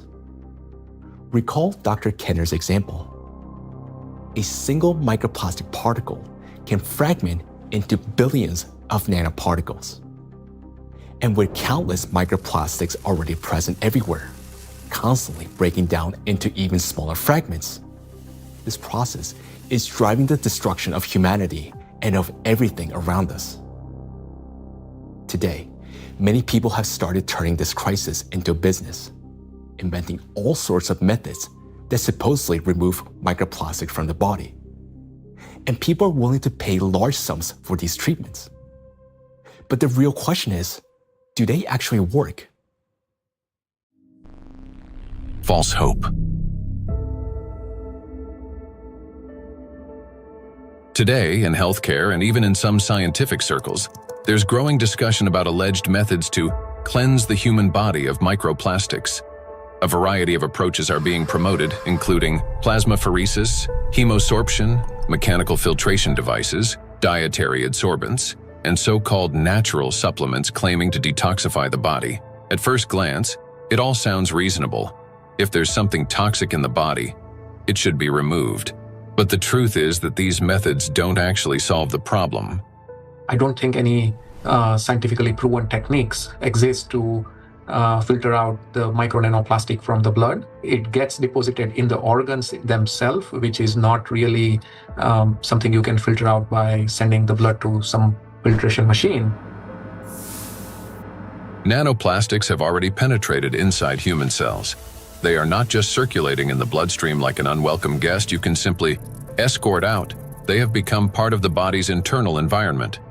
Yes, we can cleanse the blood with sorbents or filter plasma. But how effective can such procedures truly be?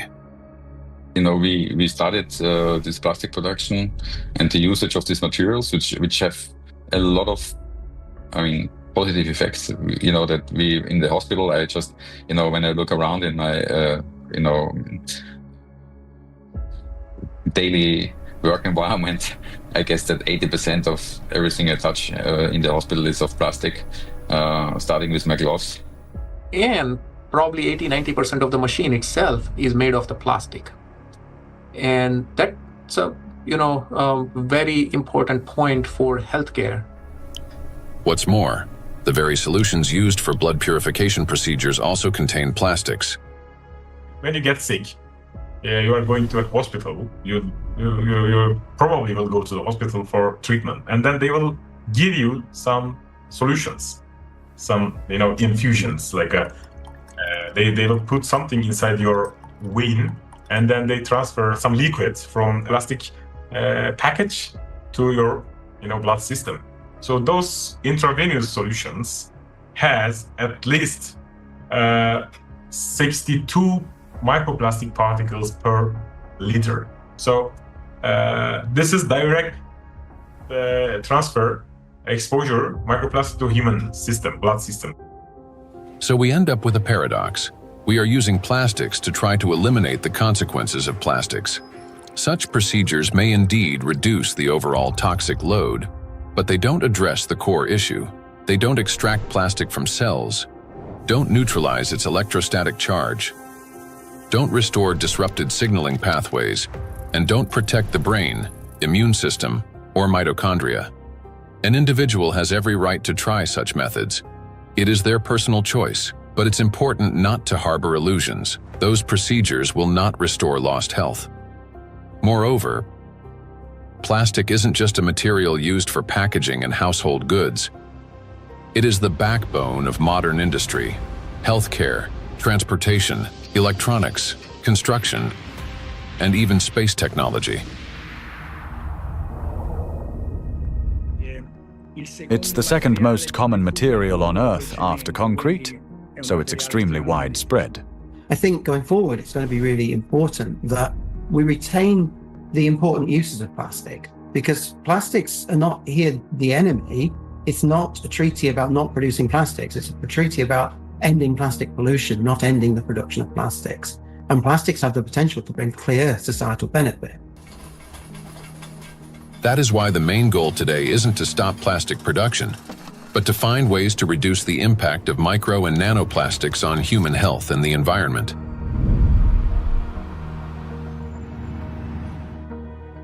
Creating false hope is extremely dangerous.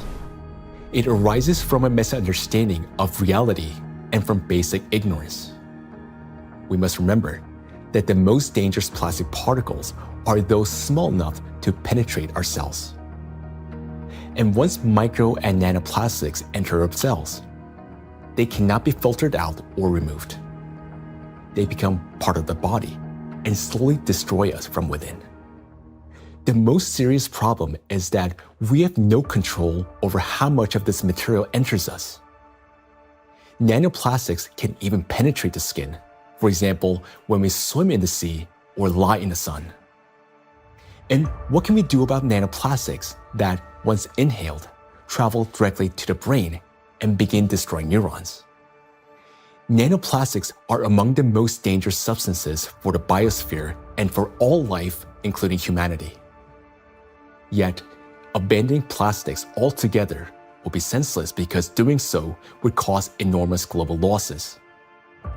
Synthetic polymers, including plastics, form the backbone of countless modern industries, from medicine and nanotechnology to flexible electronics, neuromorphic hardware for AI, aerospace structures, automotive manufacturing, and construction. Their versatility, ease of shaping and processing, compatibility with other nanomaterials, and scalability have made them the foundation of our modern progress. The solution, therefore, is not to eliminate plastics, but to ensure that they no longer threaten life. And the real path forward begins with understanding precisely what makes nanoplastics so dangerous.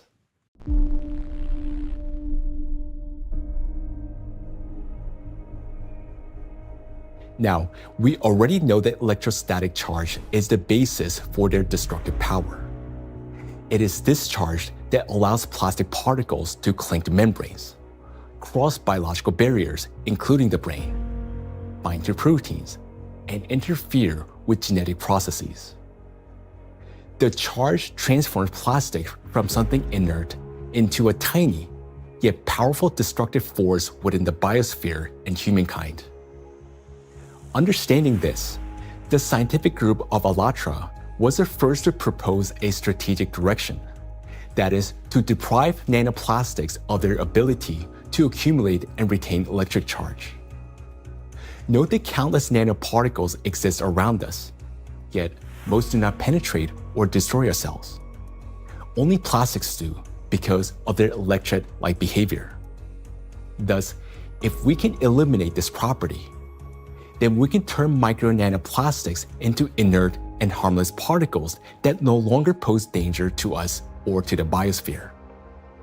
Now, how did the scientific group of ALLATRA come to understand this and become the first to propose a solution?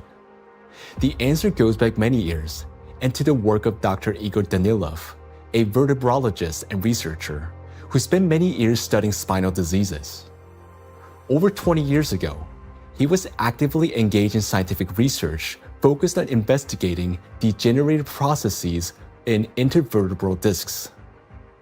His work included a comprehensive experimental and clinical study to understand morphological and biochemical changes occurring in the nucleus pulposus, intercellular substance, and cartilaginous tissue of intervertebral discs. While studying cellular processes, Dr. Danilov focused on immune regulation and pathological reactions that could trigger cell degeneration. He noted that mitochondrial dysfunction was one of the main drivers of these changes, and this insight became the starting point for investigating what might be disrupting cellular function. Dr. Danilov frequently visited specialized laboratories, and in the course of detailed analyses, he found foreign particles inside the cells, which he later identified as plastic. This discovery became a key moment in his research, as he began to analyze possible mechanisms by which plastics affect cells. Through his investigations, Igor Danilov determined that the negative impact of tiny plastic particles on cells stems precisely due to the damage they cause to mitochondria. This conclusion was based on observations that cells containing these tiny plastic particles showed clear signs of mitochondrial dysfunction, which in turn exacerbated degenerative processes. Here, Igor Danilov suggested that the ability of plastic particles to penetrate cells may be due to their electrolyte behavior. That is, the ability to accumulate and retain electrostatic charge, which allows them to form a biological shell around themselves. This property enables the plastic particles to enter cells easily, avoid detection by the immune system, cross protective biological barriers, including the blood-brain barrier, disrupt normal cell function, and provoke degeneration and cell death. On this basis, Igor Danilov proposed that to neutralize these tiny plastic particles, we must deprive them of their ability to accumulate and retain charge.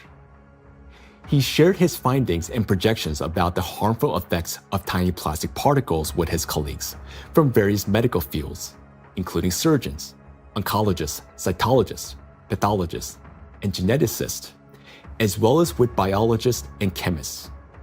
Soon after, these specialists confirmed his alarming observation that these plastic particles do accumulate in critical organs in the body, such as the brain, heart, intestines, endocrine, and reproductive organs, where their presence can disrupt organ function and destroy our health.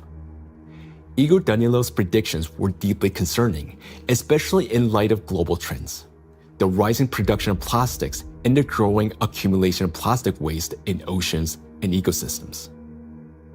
Thus, more than 20 years ago, the scientific group of ALLATRA realized that micro and nanoplastics pose a serious threat not only to humans, but the entire biosphere.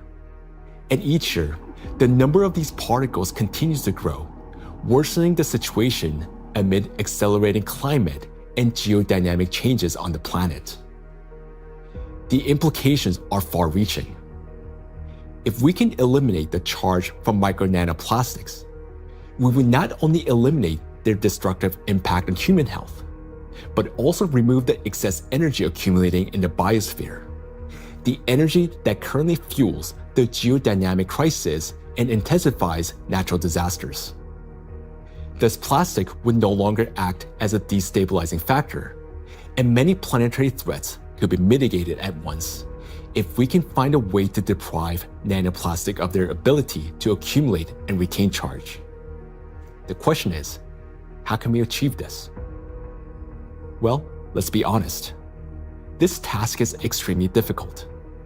It will not be enough to simply figure out how to neutralize the electrolyte behavior of these tiny plastics in a test tube. We must learn how to achieve this for every micro and nanoplastic particles already present in the biosphere, including those inside the human body, and do so without harming people or nature. Given the unprecedented scale of this challenge, solving it will require collaboration among experts across many disciplines: biophysics, nanotechnology, molecular toxicology, material science, and medicine. Plastic pollution is not a narrow environmental issue. It's a systemic global challenge that affects health, safety, natural resources, the stability of our civilization, and life itself. 20 years ago, the scientific group of ALLATRA already recognized the danger of micro and nanoplastics and identified the underlying principle of how they could be neutralized. But to this day, we haven't found a way to achieve it. That is why ALLATRA calls for unification of the world's scientific potential, a message that is unfortunately often misunderstood. Uniting scientists doesn't mean locking them all in one giant laboratory until they find a solution. Rather, it means fostering open international collaboration where experts from different fields freely share knowledge and work together toward a common goal. It's about aligning research methods, promoting open data exchange, developing compatible monitoring tools, and making coordinated policy decisions. The scientific community has already proven that such collaboration is possible when humanity unites around a common goal. Consider the Human Genome Project. Hundreds of institutions across dozens of countries, operating under unified data standards, achieved a breakthrough that transformed the course of science and medicine. In the same way, addressing the plastic crisis will require global cooperation, a collective effort to protect both ourselves and our planet. The ALLATRA International Public Movement actively supports the initiative of Pope Francis, Laudato Si', which seeks to raise the awareness of the importance of protecting our common home, the planet Earth. It is very important to emphasize that Laudato Si' is far more than just a call to care for nature. It is a practical and scientifically grounded guide, a roadmap for transforming our world and creating a better world for future generations. The encyclical provides a clear direction toward a sustainable future, uniting ecology, climate justice, and humanity's shared responsibility for protecting our common home. The ALLATRA movement, fully embracing these principles, views Laudato Si' as a powerful catalyst for global cooperation in addressing environmental and social challenges, and preserving the delicate balance of our planet. Cardinal Peter Turkson, the Chancellor of the Pontifical Academy of Sciences, is widely recognized for his dedicated work in ecology and social justice. Thanks to his educational efforts and tireless advocacy, the encyclical is widely disseminated worldwide as a practical guide for safeguarding our planet. It is a great honor for us to introduce Cardinal Peter Turkson, who will speak about the efforts being made to promote the encyclical Laudato Si' and to put its principles into practice. So question is, how can we get Laudato Si to be widely read? Of course, it's a book that is there. I have presented it at the United Nations. I presented it at UNESCO in Paris. I presented it at Davos World Economic Forum. So I've talked about Laudato Si in several environments. I've also had a chance to present it even in university groups. Ohio State was the first group that wanted to hear about Laudato Si. And since then, I've been in Dayton, I've been in San Diego. And therefore, to get Laudato Si well known, we decided to create what we call Laudato Si Action Platform, which identified, in fact, 7 actors of Laudato Si. So churches means churches, mosques, synagogue, all places of worship, places of studies, basic university type of studies, educational centers, offices and factories. So we identified these 7 groups and say, okay, follow a team for 7 years and see what you get. Okay, all of that was to popularize the content of the encyclical Laudato Si and to encourage and enable people to put it into action or practice. So it's not just something written, but something that is actionable. And 10 years now, okay, this is 2025. Laudato Si was published in 2015. It's difficult to identify or talk about places we still have not heard of it. Personally, and from the point of view of our force, we've had occasion to kind of talk about this to different audiences and constituencies, but I still would not say that because of that it's known worldwide and by everybody and for everybody. We've tried our best and we'll continue to talk about it. And Pope Francis, to give this a big push, decided to create what they call Borgo Laudato Si. Over here in Rome, another initiative to get it known has been the development of what they call Laudato Si Diploma. There are various initiatives trying to do this. And the moment we get this established in universities, it attracts a lot of young people. And so, it becomes an occasion to spread knowledge of Laudato Si words. For its scientific and social contribution to the protection of our planet, ALLATRA received the blessing of His Holiness, Pope Francis. This spiritual encouragement to continue working toward the preservation of our planet greatly inspired the participants of ALLATRA and motivate them to pursue a deeper research into the problem of nanoplastics, a growing threat to all humanity and its future. This effort resulted in the publication of the scientific report, Nanoplastic in the Biosphere, from Molecular Impact to Planetary Crisis. And this was presented for the first time in May 2025 at the International Conference of the Centesimus Annus Pro Pontifex Foundation in the Vatican by the President of ALLATRA, Marina Ovtsinova. This documentary is based in part on that scientific report.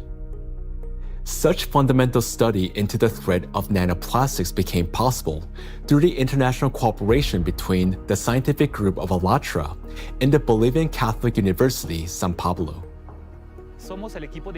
We are a research team from the Bolivian Catholic University, San Pablo in Cochabamba.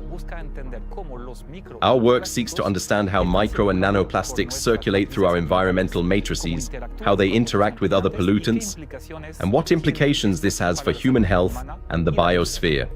As part of the academic cooperation between the Bolivian Catholic University, San Pablo, and ALLATRA, we jointly prepared the report, Nanoplastics in the Biosphere, From Molecular Impact to Planetary Crisis.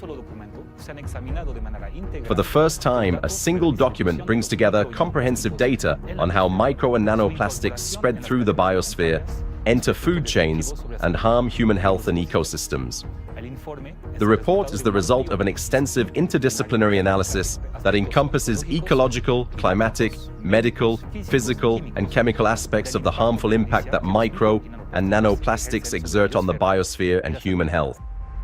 The global threats facing humanity require united international action. And today, we have a clear direction. Thanks to the scientific group of ALLATRA, we not only recognize a problem, but understand its underlying physical nature, the electric charge that gives nanoplastics their destructive power. By addressing this cause, That is, by removing that charge and disarming the killer, we can give the biosphere and ourselves a chance to prevail. So we must use the time we still have. And this is not an exaggeration. Our cognitive abilities are rapidly declining, and this is serious.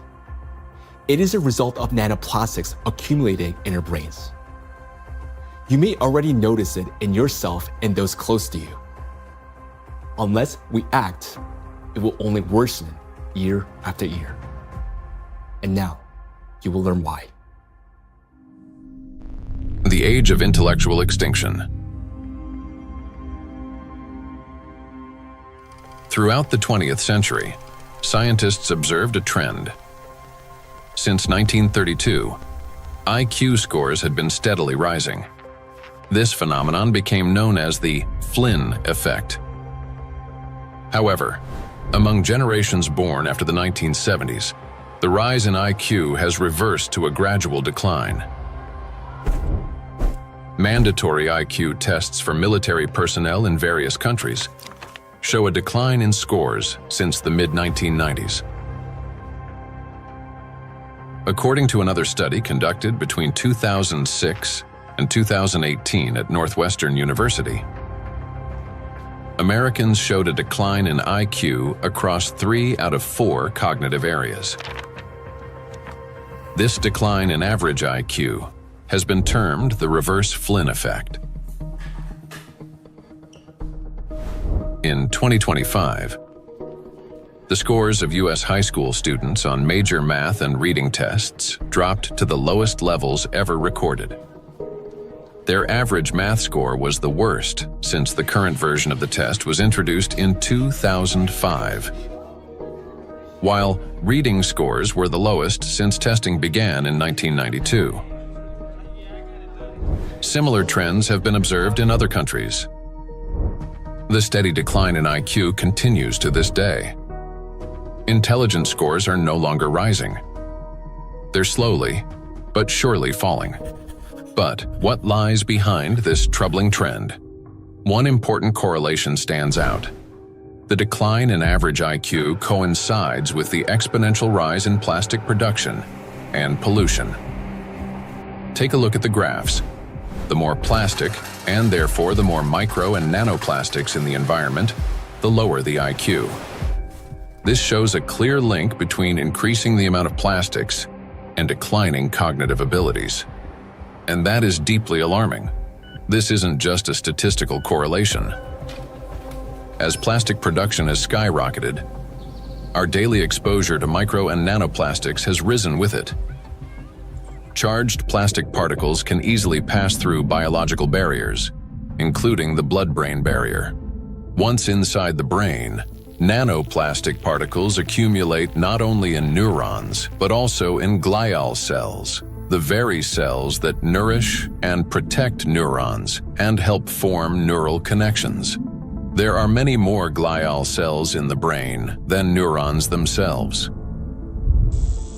Electrostatically charged nanoplastic disrupts the function of glial cells, triggering inflammation and chronic stress, setting off a continuous cycle of destruction inside the brain itself. For the brain, chronic stress and inflammation are like a computer running on a critically low battery. When the battery is nearly drained but dozens of programs are still running, the system automatically switches to power-saving mode, shutting down energy-intensive applications to avoid overheating or freezing. Our brain works in a similar way. When stress and inflammation reach a critical point, the brain, like a computer, will eventually shut down its most energy-demanding regions to survive and conserve energy. The first to go offline is the prefrontal cortex, the youngest and most complex part of the brain. It's considered the control center, responsible for such essential functions as intelligence, behavioral regulation, and the ability to think logically, consistently, and rationally by comparing facts and drawing conclusions. The most dangerous part is that the shutdown of the prefrontal cortex happens silently, without our awareness, and we won't even realize it. the brain will switch to its basic survival programs. The ancient rapid response system, the limbic system, takes over. Its key structures, the amygdala and hypothalamus, trigger the fight, flight, or freeze reaction, fast, impulsive, and without time for reflection. These systems will still stay active for a while because the brain identifies them as critical for survival. As a result, rational decision-making gives way to panic. Creativity and intelligence are replaced by degradation and dullness. Empathy fades, replaced by indifference or aggression. Electrostatically charged plastic particles that enter the brain interact with neuronal membranes, activating microglia, and continuously fueling oxidative stress and chronic inflammation. Prolonged stress literally reshapes the brain. In the prefrontal cortex, the center of analysis and control, neural connections weaken and disintegrate. Similar changes occur in the hippocampus, the region responsible for memory and learning. Neural connections fade away, and the hippocampus deteriorates. In the amygdala, the centers of fear and anxiety, the opposite happens. Connections strengthen, anxiety and aggression intensify, and panic attacks may develop. The brain reorganizes itself. Instead of thinking and analyzing, it starts operating on instincts. In doing so, it loses the ability to recognize real danger and respond appropriately.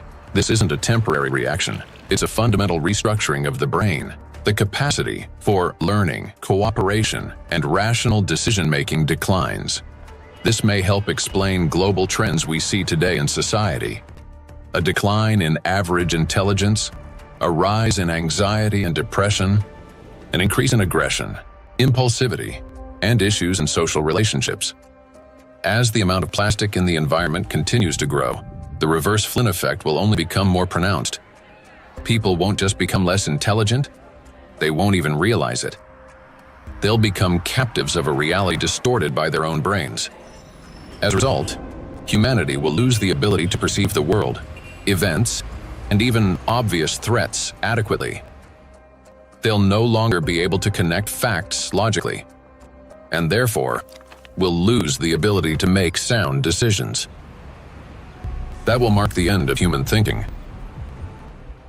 Our cognitive decline is already underway. This is not a prediction, but reality. Plastics are making us less intelligent and less capable of responding to crises. They're damaging the regions of the brain that are responsible for memory, attention, problem solving, and creativity. The very abilities we urgently need to achieve scientific breakthroughs and to find a way to neutralize the threat posed by micro and nanoplastics. And we have very little time left to make the right decisions. Yet, the loss of intelligence is not the worst that awaits us. Prolonged exposure to micro nanoplastics and their accumulation in the brain that leads to gradual failure of even our most basic survival functions. In other words, we risk losing not only our ability to think, but our very ability to live. And if that sounds like an exaggeration, consider the bees. Because their body mass is much smaller, the concentration of plastics in their brains is much higher. They already live in the world that we are now rapidly entering. Microplastic can enter a bee's body through its thin cuticle, or along with food, and within just 72 hours, it reaches the brain. From there, as in humans, it triggers synaptic damage, neuroinflammation, cell death, and neurotransmitter disruption. The bee loses body mass, its metabolism slows, and its immunity weakens. Its sense of smell, memory, and navigation begin to deteriorate, and bees stop recognizing their own colony and can no longer find their way back to the hive. With prolonged exposure to nanoplastic, the damage becomes fatal. The bee's nervous system collapses under the strain, and some simply drop dead in mid-flight. Look at this photo. You can see the brain of a bee that has been penetrated by nanoplastics. This amount of nanoplastics was enough to cause serious cognitive impairment in the bee. What is a critical point beyond which, like a bee, we stop recognizing the world around us and die on our way home? If nothing changes, this is the future that awaits us. It's also important to acknowledge that there is no safe level of these chemicals in the body. So while the manifestation may take time at lower doses, it is not immune that at lower dose it's safe to have that. And why is it important? I think it's important for so many reasons, because as soon as we define the threshold, various special interest groups would argue to keep micro nanoplastic concentration below that level, whether it's in soil or in water or whatever that is. And what does that mean? Is that we are allowed to have some degree of micro nanoplastic in our sources, air, soil, water, and so forth. But it's a cumulative impact. We have to remember it's not a particular threshold at any given point in time in the source of whatever we are consuming, but it's a cumulative impact in our brain. And we don't know that, honestly, because it's the factor of time there is going to be different for B than for a young child who doesn't have a fully developed brain versus an adult brain. Let us recall that a single nanoplastic particle in the human body is not equivalent to one dead cell. After destroying one, the same particle does not stop. It continues traveling through the body, killing one cell after another. So even the tiniest amounts of nanoplastics will damage the brain. And that's why there's no such thing as a safe concentration. And there will never be. The only difference lies in the rate of destruction. That is, the more nanoplastics there are, the faster the process. These plastic particles destroy the biosphere and the cells within our bodies. They damage organelles and biomolecules, including mitochondria and DNA, leading to reduced energy production, genetic mutation, the breakdown of neural connections, and the disruption of brain signals that regulate our organs and vital functions. All of this happens imperceptibly as we go about our daily lives. Yet, inside the brain, a silent systemic destruction is already underway. The question is, will we as humanity recognize the full scale of this threat in time and find a way to strip micro and nanoplastics of their ability to accumulate and retain electric charge? A threat that must not be ignored. The more I've learned about nanoplastics and how widespread they are and their harmful biologic effects, the more I am really, really concerned about just exactly what's going on, how much it's going to affect now us and future generations, and it's very sobering. And I think it's very important that people need to understand that it's maybe not a big, plastic part which is out there somewhere, but it's the breakdown of those particles, even smaller of these products, in all the time smaller particles, which is then the big danger for us, and that is, I think, something which needs to go into the head of people, because then and in their minds, so they understand that this might be an avalanche which just comes down the road, but it will come. Or might come if we don't do anything about it. So that's my point here. So we can't just leave it like that. The most frightening aspect is that nanoplastics interfere with the most fundamental processes of life. Their electrostatic charge breaks bonds, distorts bioelectric signals, and destroys the harmony that exists between cells and entire organisms. It also disrupts the impulse of life, the signal that links a bee to a flower, a tree to the forest, a neuron to the brain. It silences rhythms that have resonated in unison for centuries. This is a threat that cannot wait. It must be confronted now. It is a matter of survival. We can do as much, research, and scientific community does whatever it does, but until this alarm goes to the public, nothing will change, right? It's not a science problem anymore. Science has clearly shown what it wanted to show. Maybe there will be 10 more studies in the next few years, right? And then what, right? Until we change, and this change is based on the public opinion. I want to leave something which is, our legacy should be habitable by our future generations, and that's the pure purpose we all have in common. If we can connect to our own health, I think that is way more powerful and more appealing for all of us to collectively act on this together. I think that's a very important point, and I think at a societal level, we all have to incorporate the other dimension beyond, in our balance sheets, beyond the dollars and pounds and euros and rupees, right, is the health, the impact on the health. And I think that has to be a part of the balance sheet, because what are we making money for if we can't survive or have a good quality of life? Then everything else is worthless for us and for the future generations. I think maybe a reason why I do that, to just show by example that we need to do that. It's my big, hope that I can contribute to a solution.